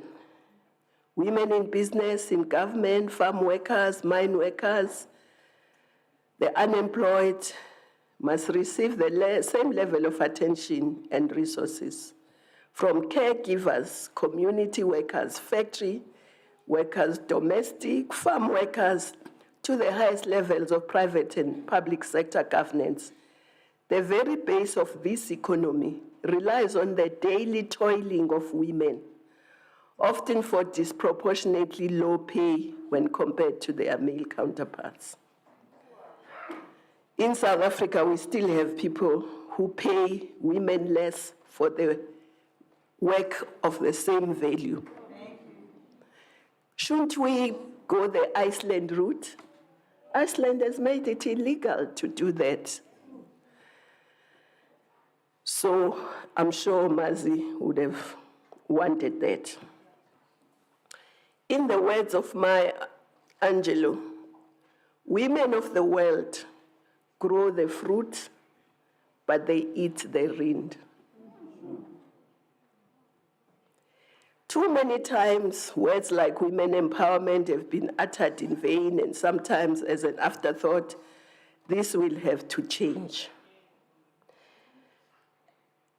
And I'm sure all of you here are progressive enough to say, yes, that must change. Yes. According to the scholar Omotayo Joluwasho, and I quote, talking about Mazi, he said this: already renowned in her native South Africa as a sophisticated and highly sought-after performer in her own right, Makeba's arrival in the United States in 1959 transformed that country's music scene. She was a contemporary of Nina Simone and Odetta, with the three women credited for a resurgence of folk music in the United States as they drew songs of everyday life onto the concert stage. This phase of her life is well captured also by Harry Belafonte when he said, and I state, and you know she sang with him, so he says, I quote, "We have constantly used our platform, our power and our craft in order to set a platform for our other Black artists to be able to project themselves. So despite the uniqueness and despite the contradictions within this society, it has not deterred us from a Black consciousness. We have not left the community. I am and are physically removed from the community, but spiritually, I remain in the community. For as long as one Black brother or sister anywhere in the world is in bondage, there's no freedom for me," close quote.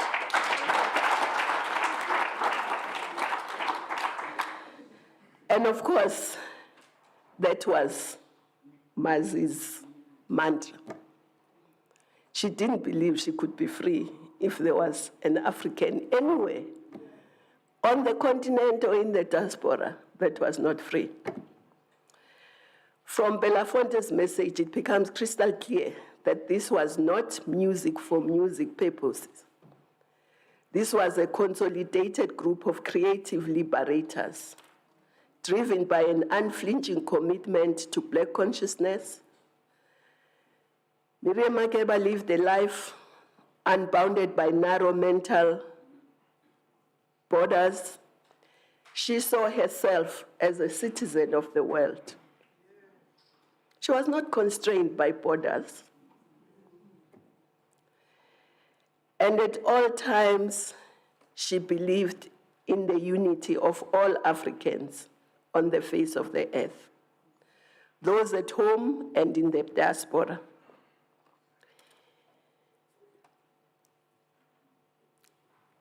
She worked in many countries, as you have heard earlier. United States, she lived in Guinea and many other places. And wherever she was active. She became an activist and fought for everybody's rights, our rights in South Africa, but the rights of all Black oppressed people around the world. Indeed, as expected, the apartheid government moved to revoke her passport, and she couldn't come to bury her mother, like many others. But, of course, the oppressors were afraid. They pretended to be brave, but they were afraid. They were afraid of her voice. And talking about Miriam in exile as a vocal critic of apartheid, as the young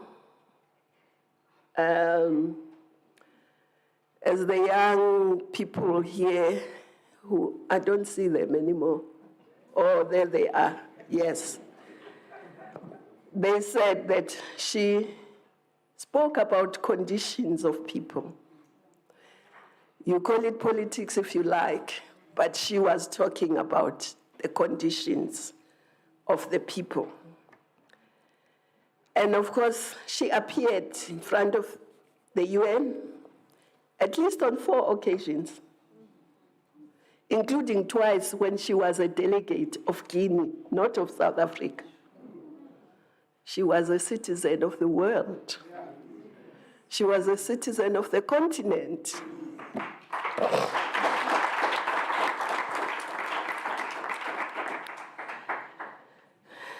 So, she was also urging sanctions against the apartheid regime, urging for the release of political prisoners and many other things to support Black South Africans who were caught up in the yoke of apartheid colonization.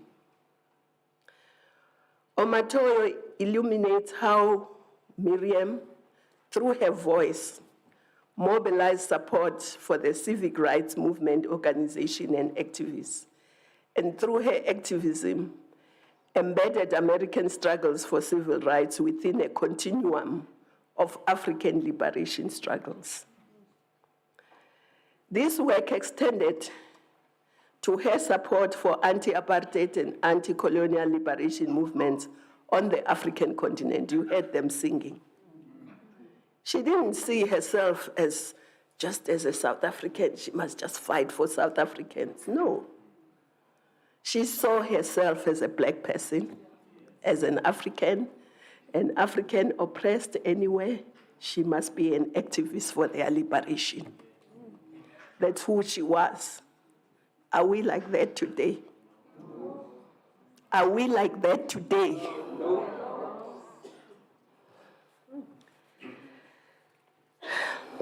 She was also a cultural ambassador who bore witness to the independence of many African countries through song, with countries for which her performance contributed to the ushering of the independent regimes, including Kenya, Tanzania, Mozambique, Angola, Namibia, to name a few. Miriam was at the inaugural conference of the Organization of African Unity. Yes.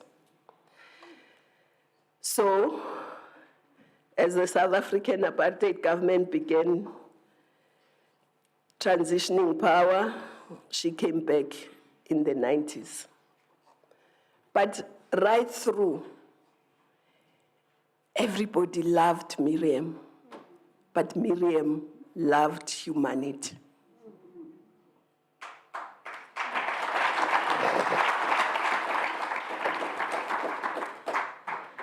So, under the South African democratically elected government, Mazi was appointed as Food and Agriculture Organization Goodwill Ambassador First, FAO.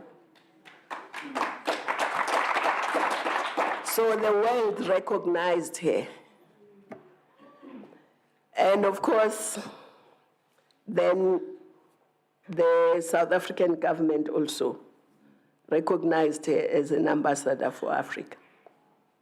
Her unlimited potential drove her from musical stages to the hallways of the United Nations, She showed future generations that there are multiple ways of fighting an oppressive government. And in response, her songs were continuously banned by the apartheid government. You know that a song is good when it is banned by a whole tyrannical apartheid machinery.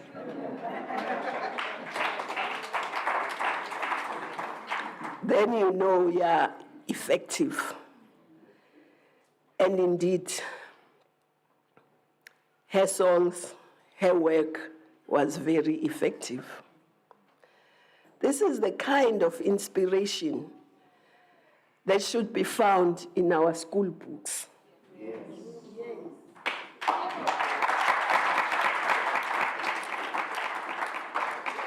This is a kind of message that must reach the ears of our youth.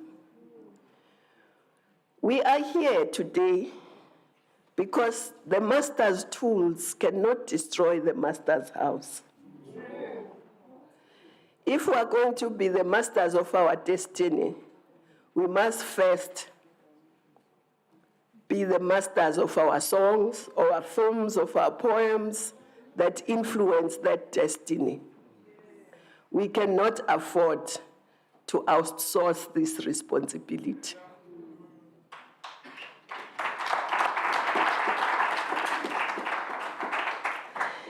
If we are to break from paying lip service to the legacy of this great icon of this country, we ought to start by building of recording studios in our villages and townships to enable youth to express themselves. There's lots of talent in this country, as you can see.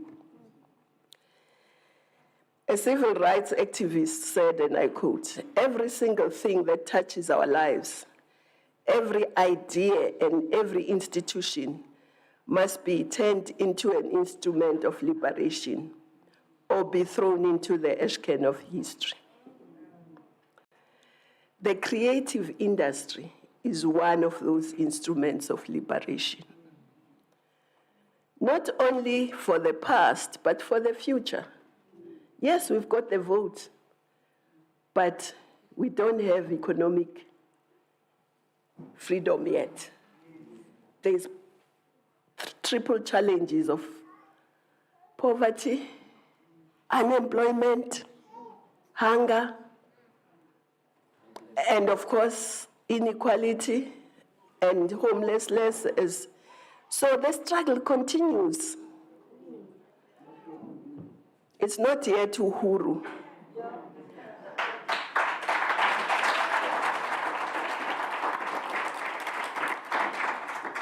You know, there's nothing that traumatizes me every day than looking at Imkuku.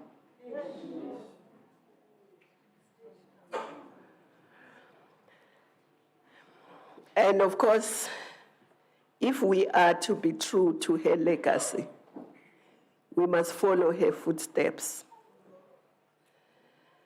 Program Director, hardly anyone of consequence would dare to challenge the assertion that Miriam Makeba was a global icon of unmatched stature, an inspiration to all Africans, those at home and in the diaspora.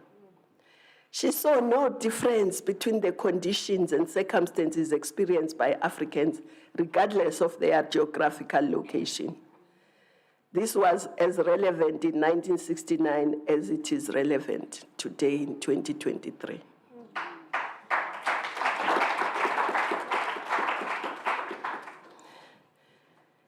Her time is spent throughout the continent, particularly in Guinea, where she lived, was fundamentally rooted in the principle of Pan-Africanism, and many others, I'm just mentioning Guinea. A recognition that the unity of African people is a precondition to their survival.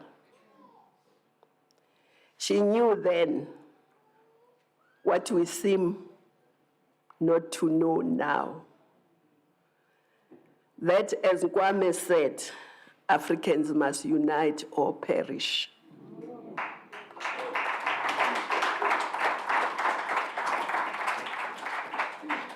She knew then that the colonial enterprise, along with the neo-colonial efforts, downgrades Africa and divides it.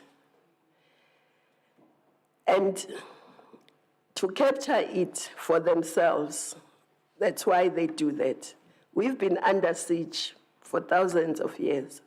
We're constantly under siege as Africans because we had and still have things the rest of the world wants, and they cannot do without and are not prepared to pay the price for them. That's why we are under siege. This is why, for academics in the room, we need a curriculum that does not act as a rationale for dividing Africans and plundering of our wealth and wealth-producing resources. We need a curriculum that acts as an undercurrent of a sovereign people. Unity is the foundation for a sovereign people. In one of her recorded interviews, she gave context to this Pan-African disposition when she said, and I think the young actors here alluded to that, and I quote, "We're all Africans. We're just put in different countries by white people." And it is true that our problems are the same. Now saying that they, Africans in the diaspora, are the minority, this really means nothing, because the white man, wherever he is, whether he's in the majority or in the minority, he rules.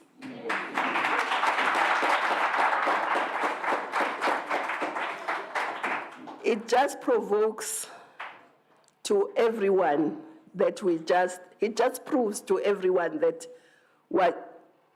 we just have to keep fighting. We just have to fight that much more, because it doesn't matter whether he's in the minority or majority, he's always on top. That is what Miriam said in an interview in 1969. How true.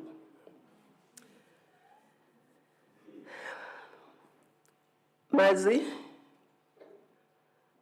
was alive to the fact that once you know who you were, what you had, and what was taken away from you, you are halfway through being truly educated.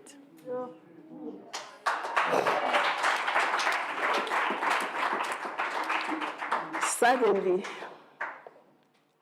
the purpose of education to you is no longer to get just a piece of paper called a degree and join the lines of those seeking jobs. Once you are historic enough, you then understand Marcus Garvey and others when they said, and I quote, "The powerful people never educate the powerless people on how to take their power away from them."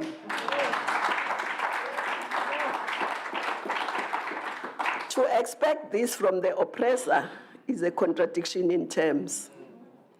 Education has but one honorable purpose. Everything else is a waste of time. The purpose of education shall be to train the young people to become effective and responsible handlers of power. Close quote.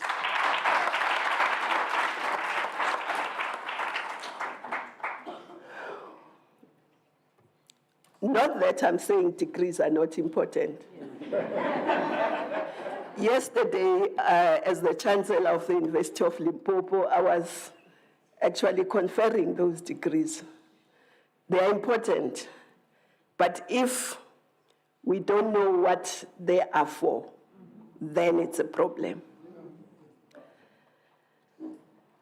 We are educating for power. We must educate for power.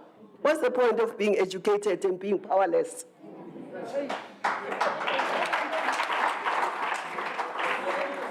And once you are truly educated, freedom is not something you ask for. Freedom becomes something you take with your own hands.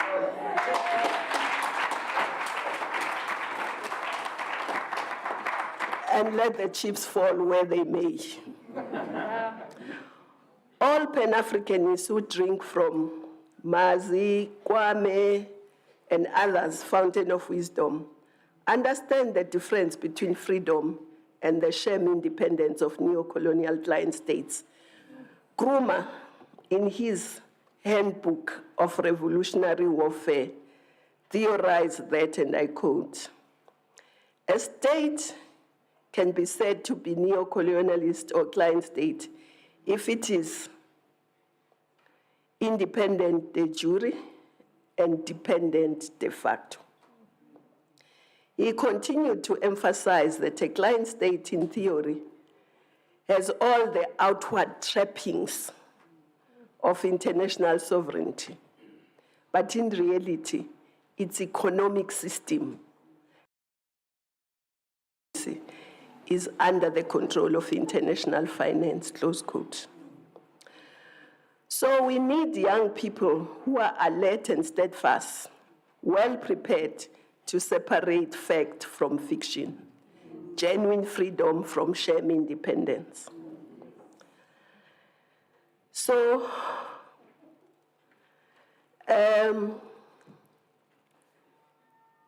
maybe the last theme I'm coming to before the program director stands up. Program director, significant and irrevocable parts of our history and liberation heritage remain largely silenced, undocumented, and absent from our nation's imagination. Our veterans' life stories remain largely absent from our curriculum at all levels of education and public discourse.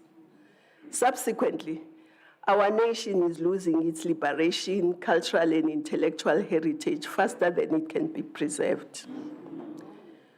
Stories that desperately need to be told remain untold. Tragically, as many of them continue to pass away, our veterans are heading to their final resting places, along with valuable lessons yet to be learned by us left behind.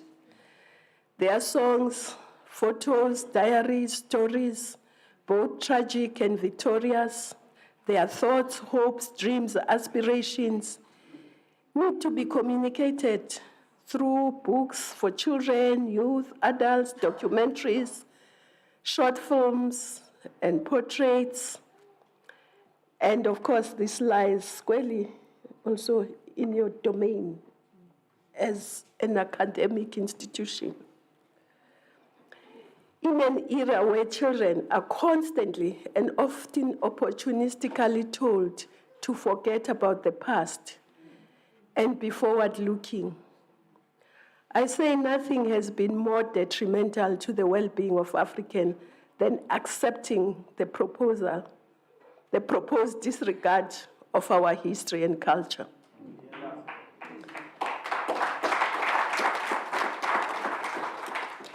Professor Clarks reminds us, and I quote, "To control a people, you must first control what they think about themselves and how they regard their history and their culture. And when your conqueror makes you ashamed of your culture and your history, he needs no prison walls and no chains to hold you. The job is already done." Close quote. We are here because when someone erases the memory of who we are, when we were free, do we know who we were when we were free, before the colonizers came? Where is that history?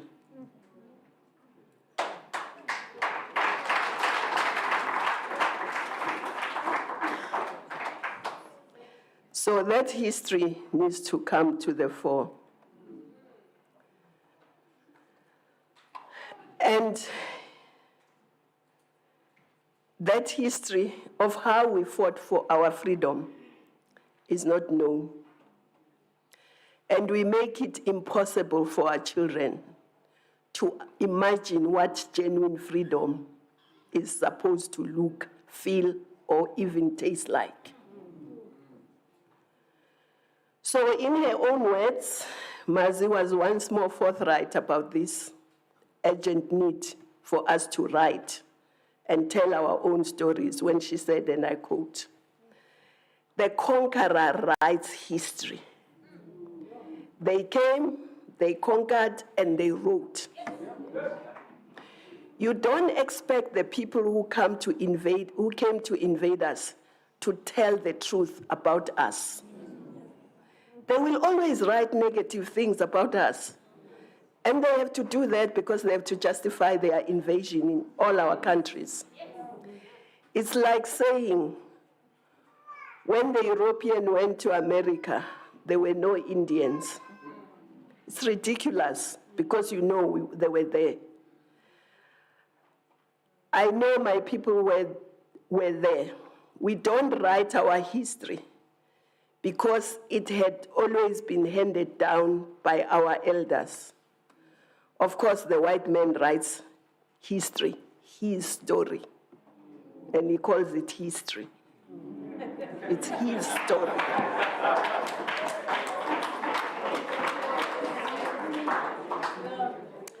And as the young one said, there's no country, there are no people until they are discovered by them.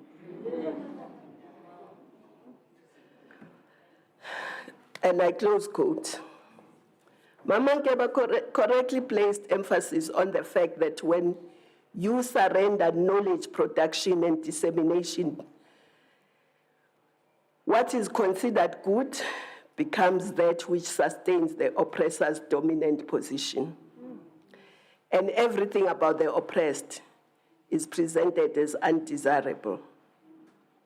That is why too many times our universities are producing graduates who want to be everything else but African.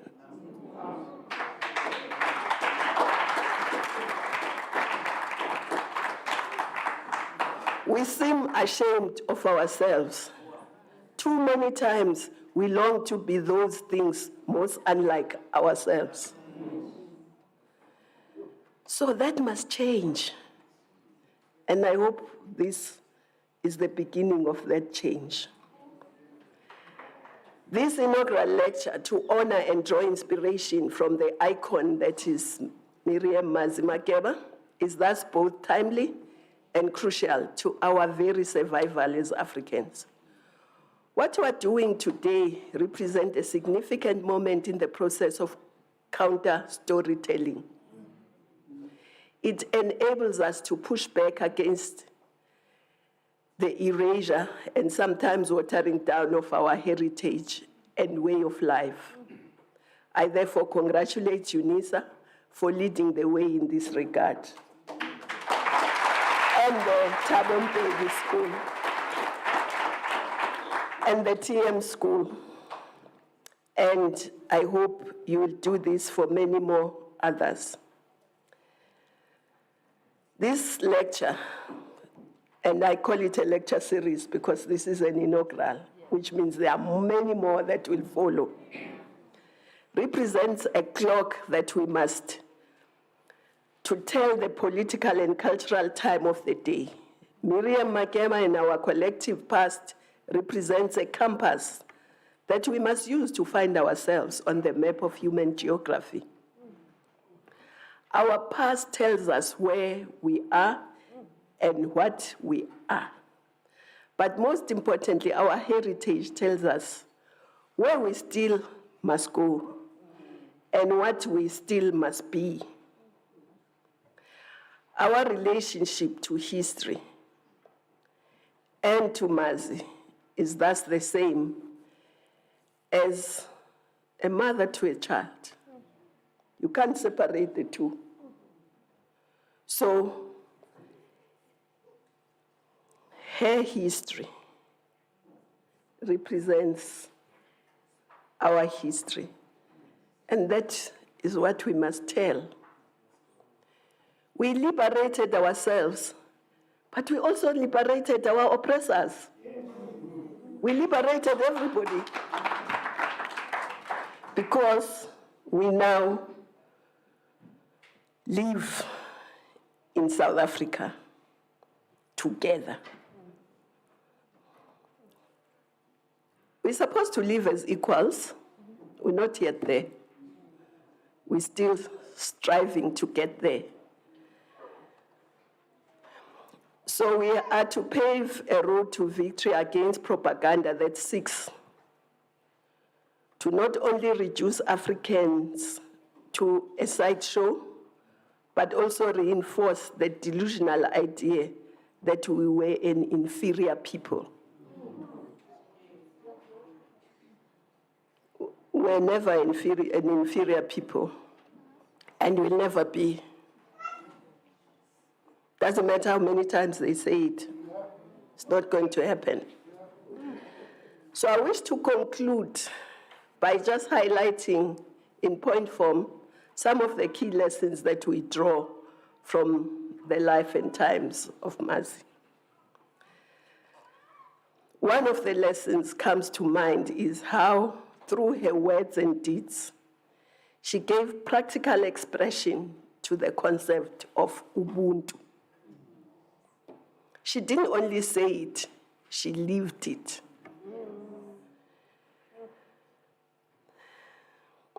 And of course, Ubuntu, she took it to even higher heights because she didn't talk about Ubuntu of South Africans. She left her country, great cost, to serve Africans all over and humanity as a whole. And I must give credit to a lot of people who really loved her music. Just an anecdote, we were hosting one of the foreign ministers of the French foreign minister. And at the dinner, we asked Mazi to sing. She sang. And this foreign minister said, "How did you know that I love this music? I can never forget when I was young," I think he said he was 11. The parents were going to see a live performance because they were diplomats. I think they were in the US or somewhere. And he wanted to go and they said no. So he was as happy as he would have been when he was 11. Wow. So you can see even then. Secondly, one of the lessons that comes to mind to me is that we may retire from remunerated 9-to-5 jobs, but revolutionaries serve and they work as long as blood runs through their veins and their heart beats.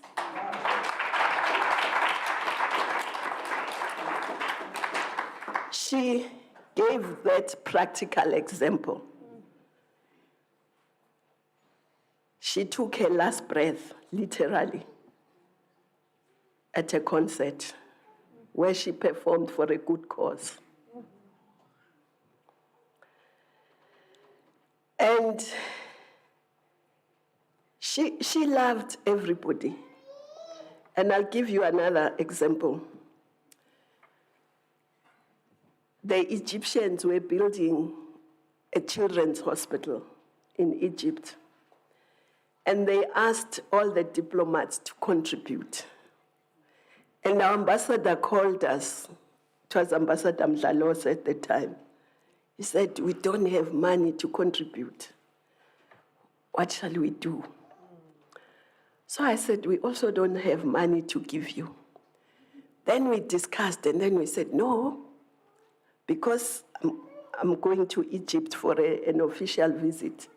We must organize a gala dinner and invite Egyptians and make them pay."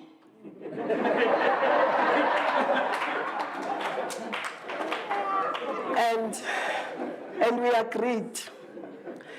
And then we said, check which artists they would love. He checked and he said, they say Miriam. So we went to her. She didn't ask us how much she's going to be paid. She said, fine, take me there. And we went to Egypt with her. And the who's who of Egypt was there. The president was not there, but his wife was there.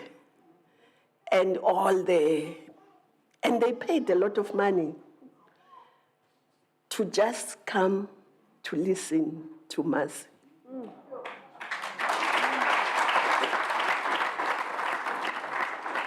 And we collected that money, and unfortunately, Ambassador Mdlalose's son, who was a doctor, passed away, and Mdlalose see that gala dinner. He had to leave for the funeral.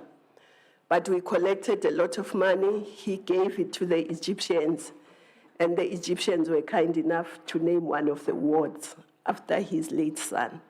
Wow.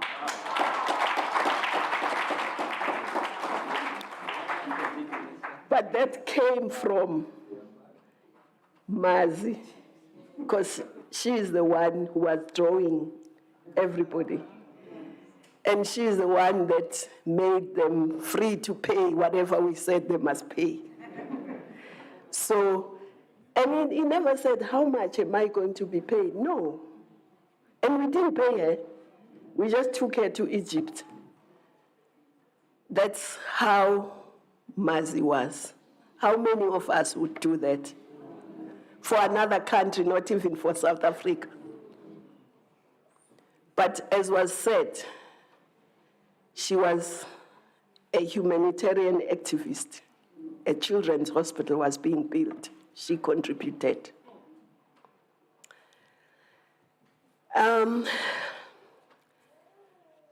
The other lesson that we must all learn, especially the young ones, is that where you come from, your circumstances does not define your future.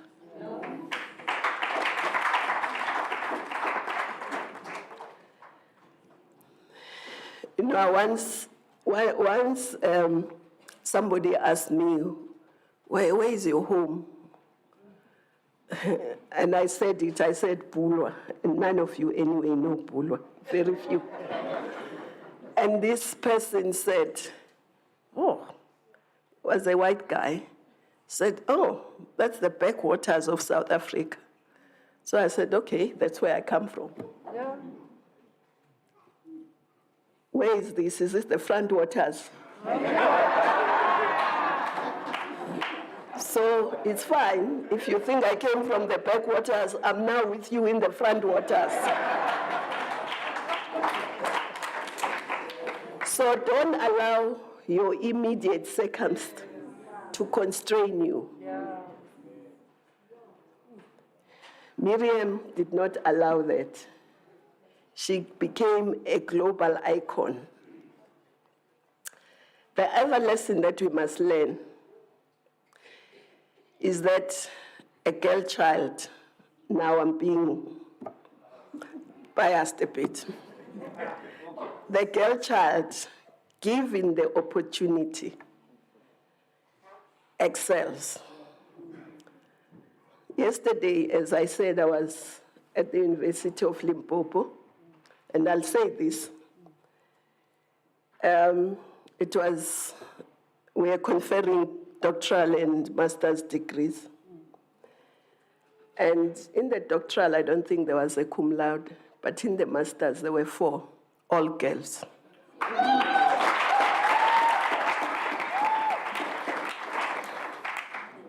And I commented to the Vice Chancellor, I said, girls are doing very well. And he said, it's been like this the whole week. There's maybe 20 cum laude, 1 a man, and the rest women. And then he said, you see, In the past, we used to say they must go and get married and not take them to school. Now that they are giving the opportunity, they are showing what they are worth.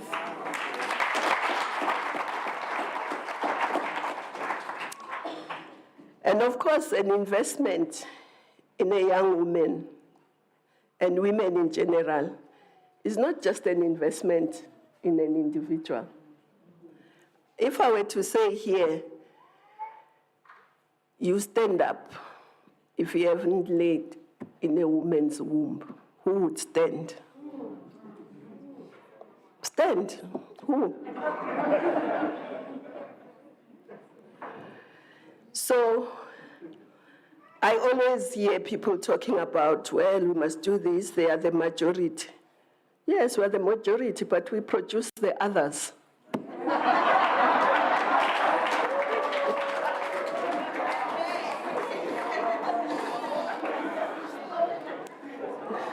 That's true. Is it not true? It is. And we look after everybody when they can't look after themselves.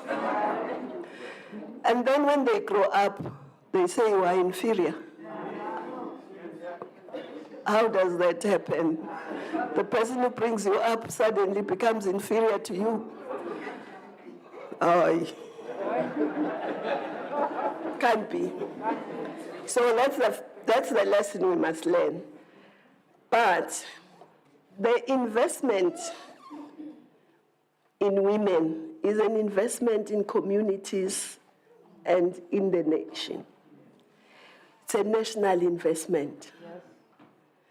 Because they will also invest in future generations. Invest in young girls, and invest young boys as well. I'm not excluding them, but the reason I'm singling out young girls is because they've been left out for too long. Yeah. We also learn from her work to support others. She wasn't rich, but she started that shelter that is now closed, that we must make sure is open again.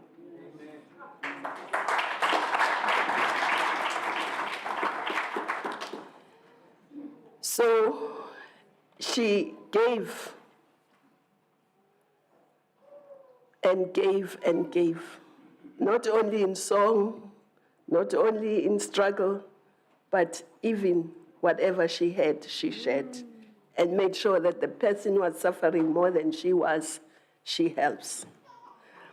I think we must all get into that spirit. And that's a lesson that I think we should learn. And that will help us to fight gender-based violence and femicide. And also, it must encourage us to ensure that not only do we fight it, but we do take care of those who are unfortunate to have been victims of gender-based violence.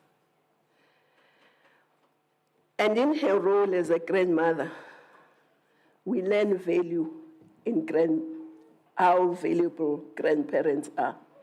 Now, I'll direct this to young people.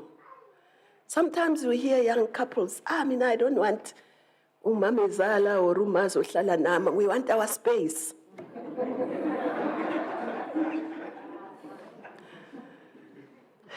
Nobody takes your space. But the grandmother, when President Beki said I must be Minister of Foreign Affairs, my children were still young. And I thought, what do I do with these children? But then I thought, okay, somebody can look after them, but my mother should be there because she'll instill the same values she instilled in me, in them.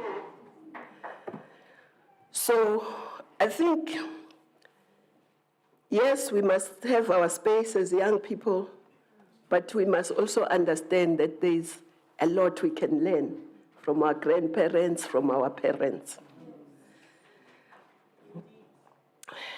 And of course, we must learn not to underestimate the power of the creative industry and sports, arts and culture in general. The industry is not only central as the soul of the nation, because they are the soul of the nation,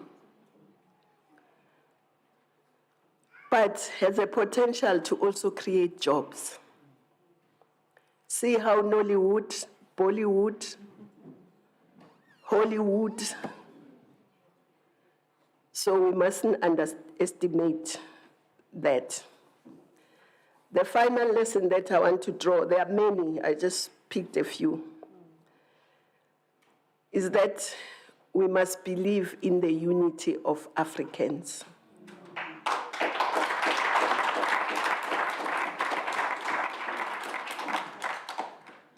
We must either unite or we will perish. The future water, energy, food, human security of one African country is inextricably linked to that of the rest of the continent. If we as South Africans think we can be an island of what? Prosperity. Oh, you are deluding ourselves. We are part and parcel of the continent. Now, we must also believe and implement the African Union's Agenda 2063, rooted in the Pan-Africanism and African Renaissance, that provides a robust framework for addressing past injustices and the realization of the 21st century as the African century. The 21st century must be ours. We must claim it. Yeah. However, only a united Africa will be able to reap the benefits of the 21st century. And now there's the African Continental Free Trade, which brings together 55 countries of the African Union and 8 regional economic communities to create a single market for the continent. That's big. While the aim is to enable the free flow of goods and services across the continent, it must boost intra-African trade. We're the only continent that you will ask, if you ask South Africa, who's your biggest trading partner, we'll point at somebody across the seas. If you ask a European country, they'll point at a country in the EU. Or Asia, they'll point at an Asian country. But we don't trade amongst ourselves. And yet by 2050, we'll be more than 2 billion people. So this is a big market, it's a big opportunity. And it will also allow us to trade with the world. But what kind of goods and services will we be trading to advance the continent's economic fortunes? We must trade in locally manufactured goods amongst ourselves. This way we can turn the continent into a manufacturing hub of diverse goods and services. We have a big enough market to achieve this. In short, we cannot afford to remain the known exporter of raw materials and an importer of finished goods.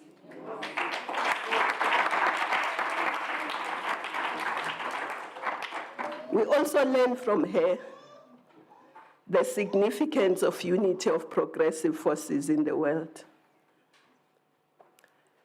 And she went across continents. But I was reflecting on her resting place. She said her ashes must be scattered where the Indian Ocean meets the Atlantic. Think about that. What was she telling us?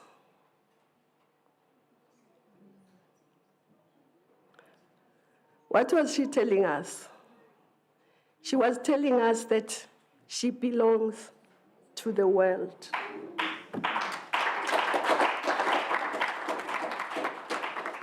She was telling us she's ours, but she's everybody's. Yeah.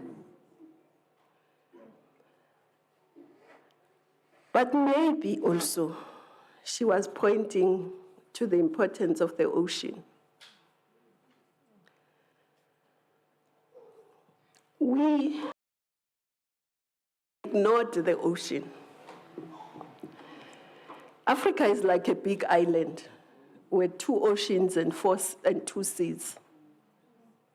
But what do we do in the ocean? Our oceanic space that belongs to us as Africa is larger than the land mass. And the ocean is a big economic frontier that we have not explored. Maybe she was pointing at that as well. The ocean, I mean, look at Norway. From the days of the Vikings, their economy is based on the ocean, mainly.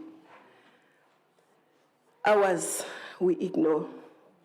One historian said to me once, well, maybe it's because you Africans were taken forcibly as slaves across the ocean and you ran away from it and you don't want to use it.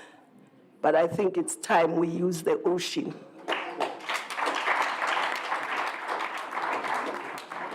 It's time we use it. It's a giant economic frontier, and it can assist us in wealth creation and in our collective wealth. It has everything. You think of insurance, you think of logistics, you think of fisheries, you think of transport. 90% of Africa's goods are transported through the maritime highways, in and out. And yet the vessels that carry and bring are not ours. What is used inside is not ours. The people, the seafarers, the captains are not ours. Shouldn't we say every ship that comes in and out with our goods, there must be our seafarers there?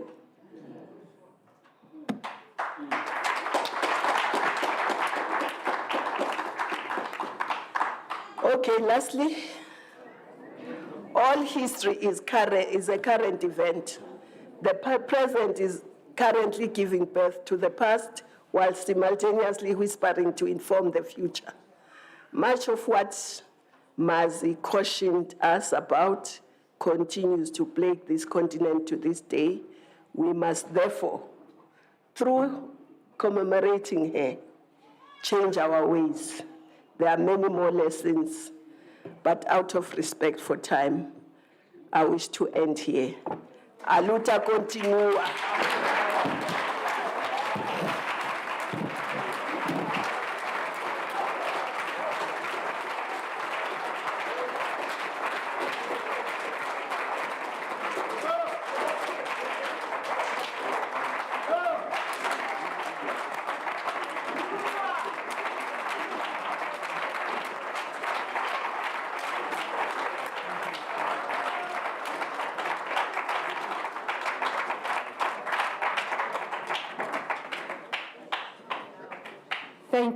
Thank you very much.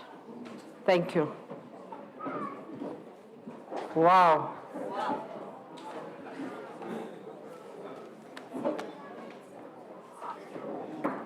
Honorable Minister, you have just confirmed that we are standing on a long lineage of Africa's revolutionary women. You have just done it this morning, and your lecture highlighted the importance of UNISA and the TM school in this country. Because if you go around this country, even where you are coming from, Limpopo, where you are chancellor, I'm quite sure you are not going to have people like this one we are honoring being honored. It's done here at UNISA, it's done here at the TM school, because our curriculum, we unapologetically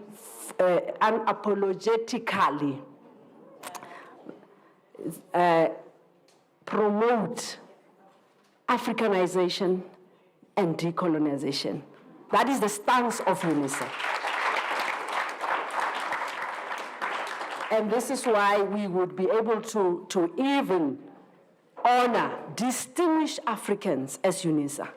Many of our people, whether they are from the arts, academia, they are honored here at UNISA, and we are very proud as UNISA to continue this legacy of honoring distinguished Africans, and the TM School is the hub of African excellence. Is the hub of African. If you are excellent here in the audience, just know that in the future, the TM School will recognize you. If you stand for excellence. And you have actually challenged us to continue with this legacy as the TM School. You would know, because you were in Parliament as well, in the government at the time, when the South African Democracy Education Trust started, the SADET, which is located at the TM School. And the SADET project is about history, African history, authentic, original history of our people and the liberation struggle. There are books, many of you have them. The SADET, Volume 1, Volume 2, up to Volume 9, you know them. They are produced here at the school, and particularly to continue this legacy. There's also a volume that is dedicated itself to artists as well, to women, to international solidarity, which you highlighted very, very much in your lecture, consciousness, education, and even the communal way of the way we do things, the African way. And today you have just given me a nice nugget of who Mama Makeba is, a global icon of unmatched stature. That's how you describe her. And I'm going to use this for her in the future. Here at UNISA, we unmask coloniality, we unmask modernity, we unmask all of this that makes us, all of these invisible power structures that continues to sustain domination and oppression in our country and all over the world. So you are at the right place, and Minister, I am saying this because I want to assure you that as academics, as professors at this institution, we are taking this lecture very serious. You are actually telling us we are doing the right thing and we should continue to do that. And I want to assure you that UNISA is leading in this country with regard to Africanization and decolonization. Thank you very much for such a powerful lecture. We are getting to the end of our program, and I'm going to allow Professor Mashau Tinandaba Mashau, our dean, to come to the front to actually do the closing remarks. And then after Professor Mashau, we will have the vote of thanks by Lindelani Makeba. Stay put, there's more that is coming. We have two items of cultural performance. We're gonna dance and then we're gonna go and eat. So just stay put as Professor Mashau is doing this, and then we will allow also Lindelani Makeba to come and do the vote of thanks. It's the great grandchild of Makeba. Over to you, Prof. Program Director, thank you very much, and indeed all protocol observed. I've been requested to provide remarks, concluding remarks with regard to this very important Day. It's a great pleasure for me to share the same stage with the minister, and it is also a great honor for me to share this stage with everyone who was able to do something here for us today in honor of Dr. Miriam Makeba. How do I summarize this event? How do I summarize the whole day? If I were to give it a theme, I would say the life and times of Dr. Miriam Makeba, a compass to find ourselves and redefine our future. When Dr. Nkosazana Zuma concluded, and if you were to sum up what she has been sharing with us regarding the life and times of Dr. Miriam Makeba, I'll simply say she placed the word revolution. So in a way, she called us to embrace another revolution. And if we are to talk of the revolution, and if we are to drive change, even in this country, we'll have to be reminded of what Thomas Sankara would have said, that no fundamental change will happen unless we embrace some form of madness. Sitting here, observing what is happening, I realized that we are in an hour of madness as a people. And in that hour, we sort of undemonized the notion of memorial. From where I come from, and even from the religious realm, when you meet together to talk about your departed relatives and so on, it's perceived to be something that falls within the realm of demonic exercises. And we've just undemonized in 7 ways. We defined tonight the word memorial to embrace the fact that memorials in their nature are nothing but a declaration that we do not die, but we multiply.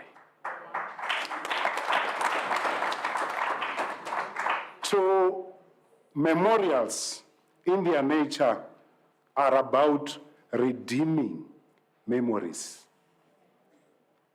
It was quite refreshing and liberating at the same time to sit and listen to her story being narrated in so many ways. 3, we have redefined memorial as a song of life, African life. And our cosmology has always been about a song. And whenever we are pressed, even when we are facing the challenges in our lives, we always sing a song as a way of celebrating life. We mix, we remix, we sample and dance to the African drum and beat as we breathe in a new lease of life. 4, we have redefined memorials that in their nature, they are about transformative education. It's about providing education that provides solutions to the challenges and many challenges we face as a country. Instead of complaining about load shedding, we should be providing solutions, even using the ocean to generate energy for us. 5 memorials are about defending our stories, and tonight we have been defending Miriam Makeba's story. Will never be a dead story. It will live and live with us forever. We have been able to narrate it in the language that we understand best and in the song we know best, giving her story a voice to avoid even distortions and marginalization of what she has always stood for. And indeed, as UNISA, we are proud to say the kind of education that we are propagating is decolonial and at the same time centering Africa by embracing the notion of Africanization. 6, we are saying memorials are about crafting and shaping the future. And as and when our children were busy taking to the stage and narrating the life of Miriam Makeba in their own way, I heard the voice of Dr. Dlamini Zuma saying or whispering, the future is bright. And indeed, the future is bright. The last and not the least, we have somehow managed to redefine memorials as reimagining the global space as a shared space, a shared home where everyone belongs. Unlike the Western image of a hotel, where it depends how big your pocket is. And you cannot access every space. Others will occupy the standard room. Others will occupy the executive. Others will occupy the presidential. In Africa, everyone belongs, including those we perceive to be foreigners. We make them feel at home. And this is the kind of a home that we are imagining together and building together. And let the song continues. Thank you.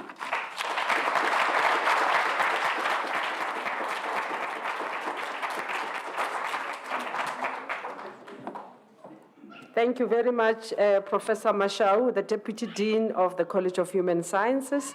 Thank you very, very much for that quick summary, and I would love you for saving the time as well. Before we can call Lindelani to come, there are a few gifts, and I'm going to ask Mr. Mamurubela to ask the minister and the people on the program as well to come to the front. Let's start with the minister to come to the front so that they can be handed over. Professor Vilnkomo, I think you can join the minister to hand over the gifts. Yes, this side. We have declared, and I don't think they are more than 500 rand. Yeah, it's not much to... Should I come or? Yes, Prof. Yes.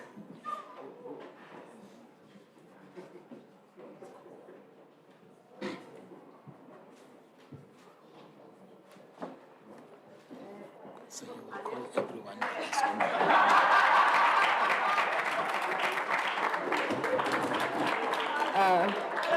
Thank you, Honorable Minister. Yes. We can also call, I think some of the people have already left, Mr. Fanani Livisha or anyone from Sampra. Prof, you stay there for the gifts as well. All right. Yes. There's more. No, there's more people. May Abigail Kubeka as well.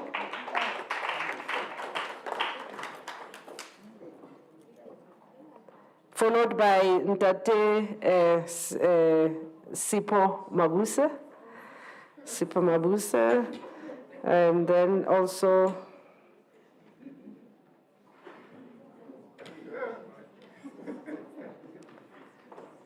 yes, yeah. To get your gift with, you can come, Tate Sipo, as well, and Lindelani, you're also on the program.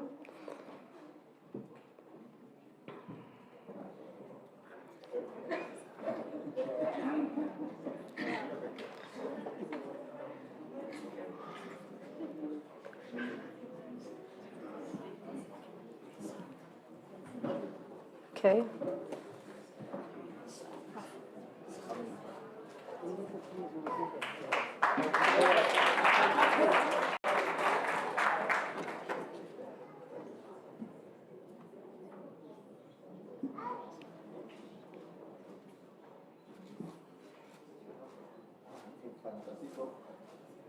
Okay, thank you. Professor Mashau, Professor Vilngomo, Professor Zetu Ngosi. Also, we have something to say thank you to you two for participating in the program. Yes. You can proceed, yeah.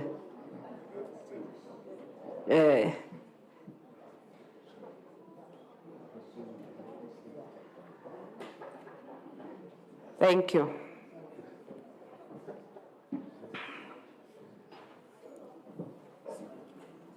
Okay, Dr. Mamrobela, please hand further the gifts.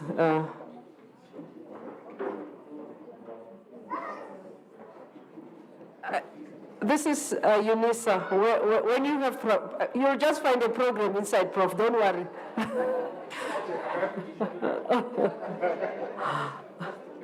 Thank you so much.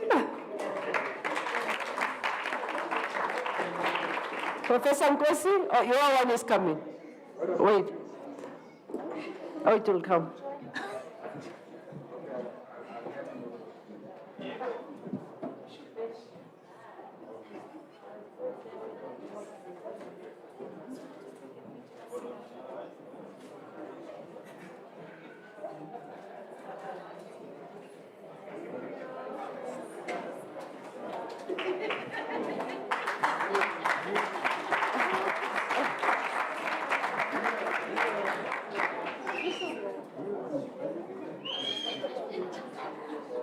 Thank you. Before we call Lindelani to come in, we have Ntsikiwani who's going to give a performance, and then Lindelani. When she finishes, you please come to the front. Ntsikiwani, remember the people sat down, prepared, and they rehearsed the whole week, or even a month, looking forward to this day. Ntsikiwani, are you here? Thank you. Do you need a mic? Okay. A mic, please, for Ntsikiwani. And then I will speak 1 minute. Then after Lindelani, it's just me, and we're done.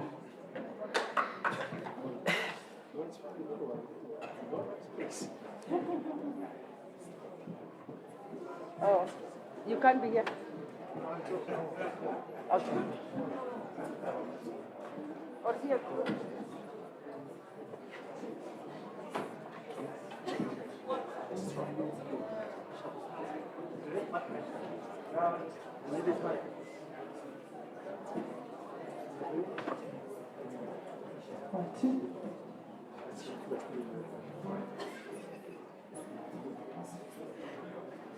A warm round of applause for Ntsikiwane.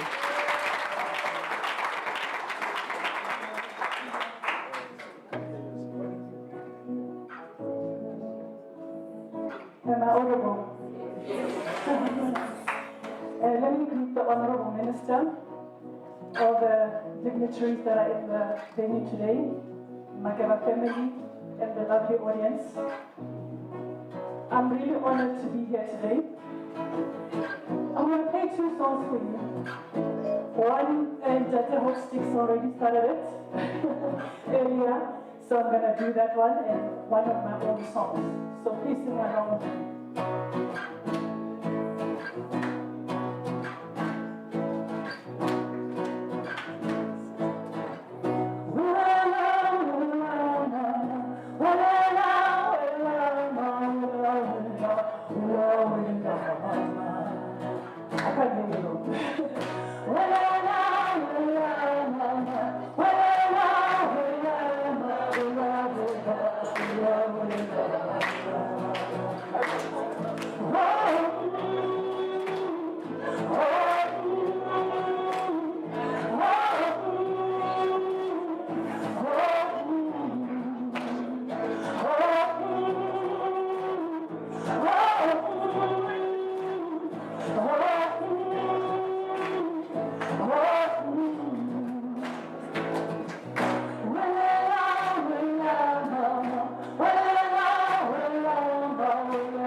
So I hope you guys will get it. You're one of the first people, some of the first people to hear it. So I'm not really anywhere. It's not online, so you're very first here.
Thank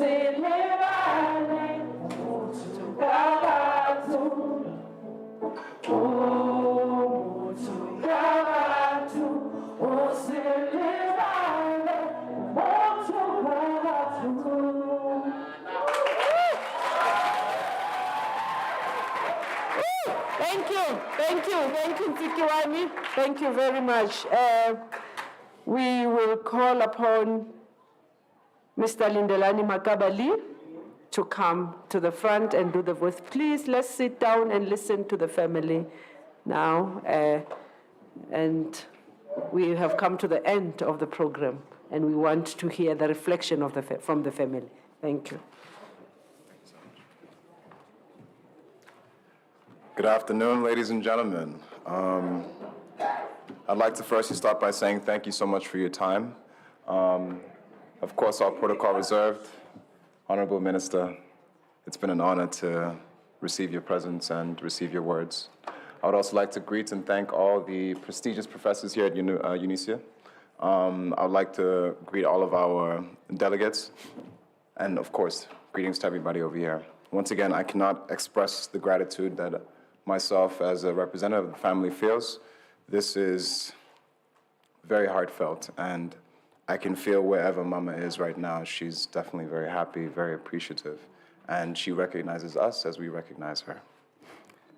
So with that being said, I wanted to speak a little bit about her as a person. I mean, we've discussed her as the icon, as the politician, as the humanitarian, but I'll take you back to one of my earliest memories of Gogo. And I remember I always used to find her so confusing, as much as I admired her, because everywhere we went, everybody would lose their mind, like, who? Oh my goodness, it's Miriam Makeba. But to me, she's Gogo. So I couldn't understand. So one day, as a young boy, I asked her, Gogo, what are you? You know? To which she gave me the very layered response of, I am your Koko. Many years later, it speaks so much as to who she was as a person, regardless of what she achieved, regardless of the heights she had seen. She still saw herself as a person. She still saw herself as a mother, a grandmother, and a great-grandmother before anything else. And I think that still speaks to a need we have as people, as Africans, to remind ourselves of who we really are, where we really come from, and not just what we seem to be on surfaces. I'd like to also bring up a quote she would always begin and end her shows with. She would say that we need to know where we come from as a people. For if we don't know where we are from, we will not know where we are, and we will not know where we are going. Very interestingly enough, Marcus Garvey had very similar words. In his words, he said, a people without knowledge of their past, history, origin, and culture are like a tree without roots. It's very clear that these great minds understood a problem that we faced as a people. And our problem was that we forget too easily. We forget too easily those who came before us, those who sacrificed before us. And I feel this is why moments like this are so imperative. Initiatives like this are so important because we remind ourselves who we are, who we have been, and of course, who we are going to become. So with that being said, a big thank you once again to UNISA, a big thank you to Honorable Minister, a big thank you to everyone over here. I would also like to extend my gratitude to the Makeba family, the Makeba Center for Girls and Foundation, our chair, our various members who have come in today, Mama Kwazi, Mama Esmeralda. I want to say a big thank you to my Koko, Mama Abigail, my Mkulu, who hosts Sticks. You know, I want to say thank you to everybody over here. And most importantly, I would like to say thank you to the young ladies who came in and ironically taught us so much about ourselves. In the risk of sounding young, I'd like to take a quote from one of my favorite musicians. He said that, when the young do not listen to the old, they become slow amongst the young. And when the old do not listen to the young, they too become slow amongst the old. For the old will always have knowledge that the youngsters will need, and the young will always have new knowledge in which the elders can benefit from. And today, we have all benefited from this exchange of information, history, culture, knowledge. Thank you so much. Have a wonderful day.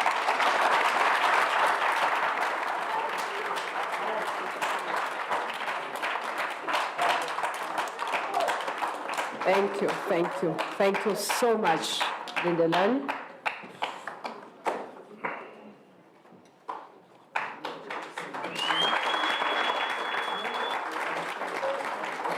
Thank you. Kaspediro sesa Felicia Sola. Even our beautiful program, our beautiful day has come to an end. How sad. Can I ask everyone to remain seated? And as I announce how we are going to leave this place. Amazwi Kantu will come here to usher the minister out as while we are seated and they are rendering an item, the people on the front will leave the room to go to where we are coming from, that place where we are coming from, and Prof. Zetunkosi will lead them to that place. All of us will remain seated until they are out and we are listening to our Amazwi Kantu, and then we will have refreshments just on the hallway here next to the Senate Hall. It has been a beautiful day. You've been a wonderful audience. You stayed until the end, and UNISA would like to say thank you and travel safely home. We love you. You are friends of the Makeba family, Makeba Foundation, and UNISA and the TM School and the College of the Human Sciences. Thank you from the bottom of our hearts. Drive safely.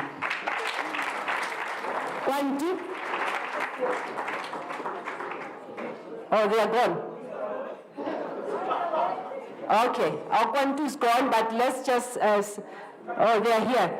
They are here, they are entering. Our dignitaries will wait a little bit until they start and then they will leave the room. Kwanti? Yes, here. Okay, oh, you want to go, here. We will perform and then before the crowds, and then our dignitaries will swiftly leave the room.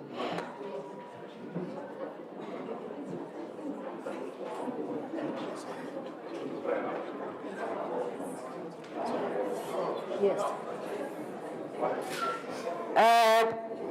I know we are really running out of time, but let's just be patient. We also have an elderly here, an elder, Mam Kubeka, who must leave while it's quiet before everyone else can leave. And we want to assist her, to give her assistance in leaving the room. Yes, okay. So let's just stay put, and then we will have Mama to leave. Thank you.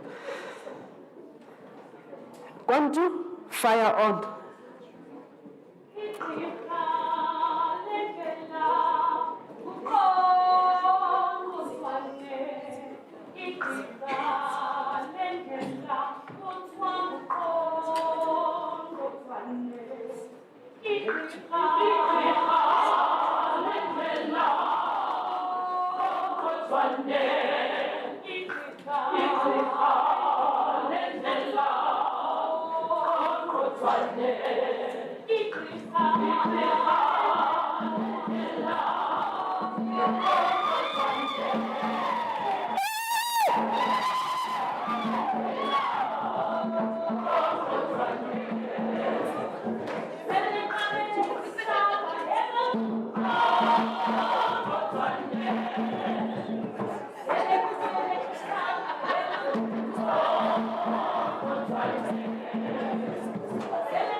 I like your brother. I liked it because she said I looked pretty. She was right. She was always right. She wouldn't say it if she didn't believe it.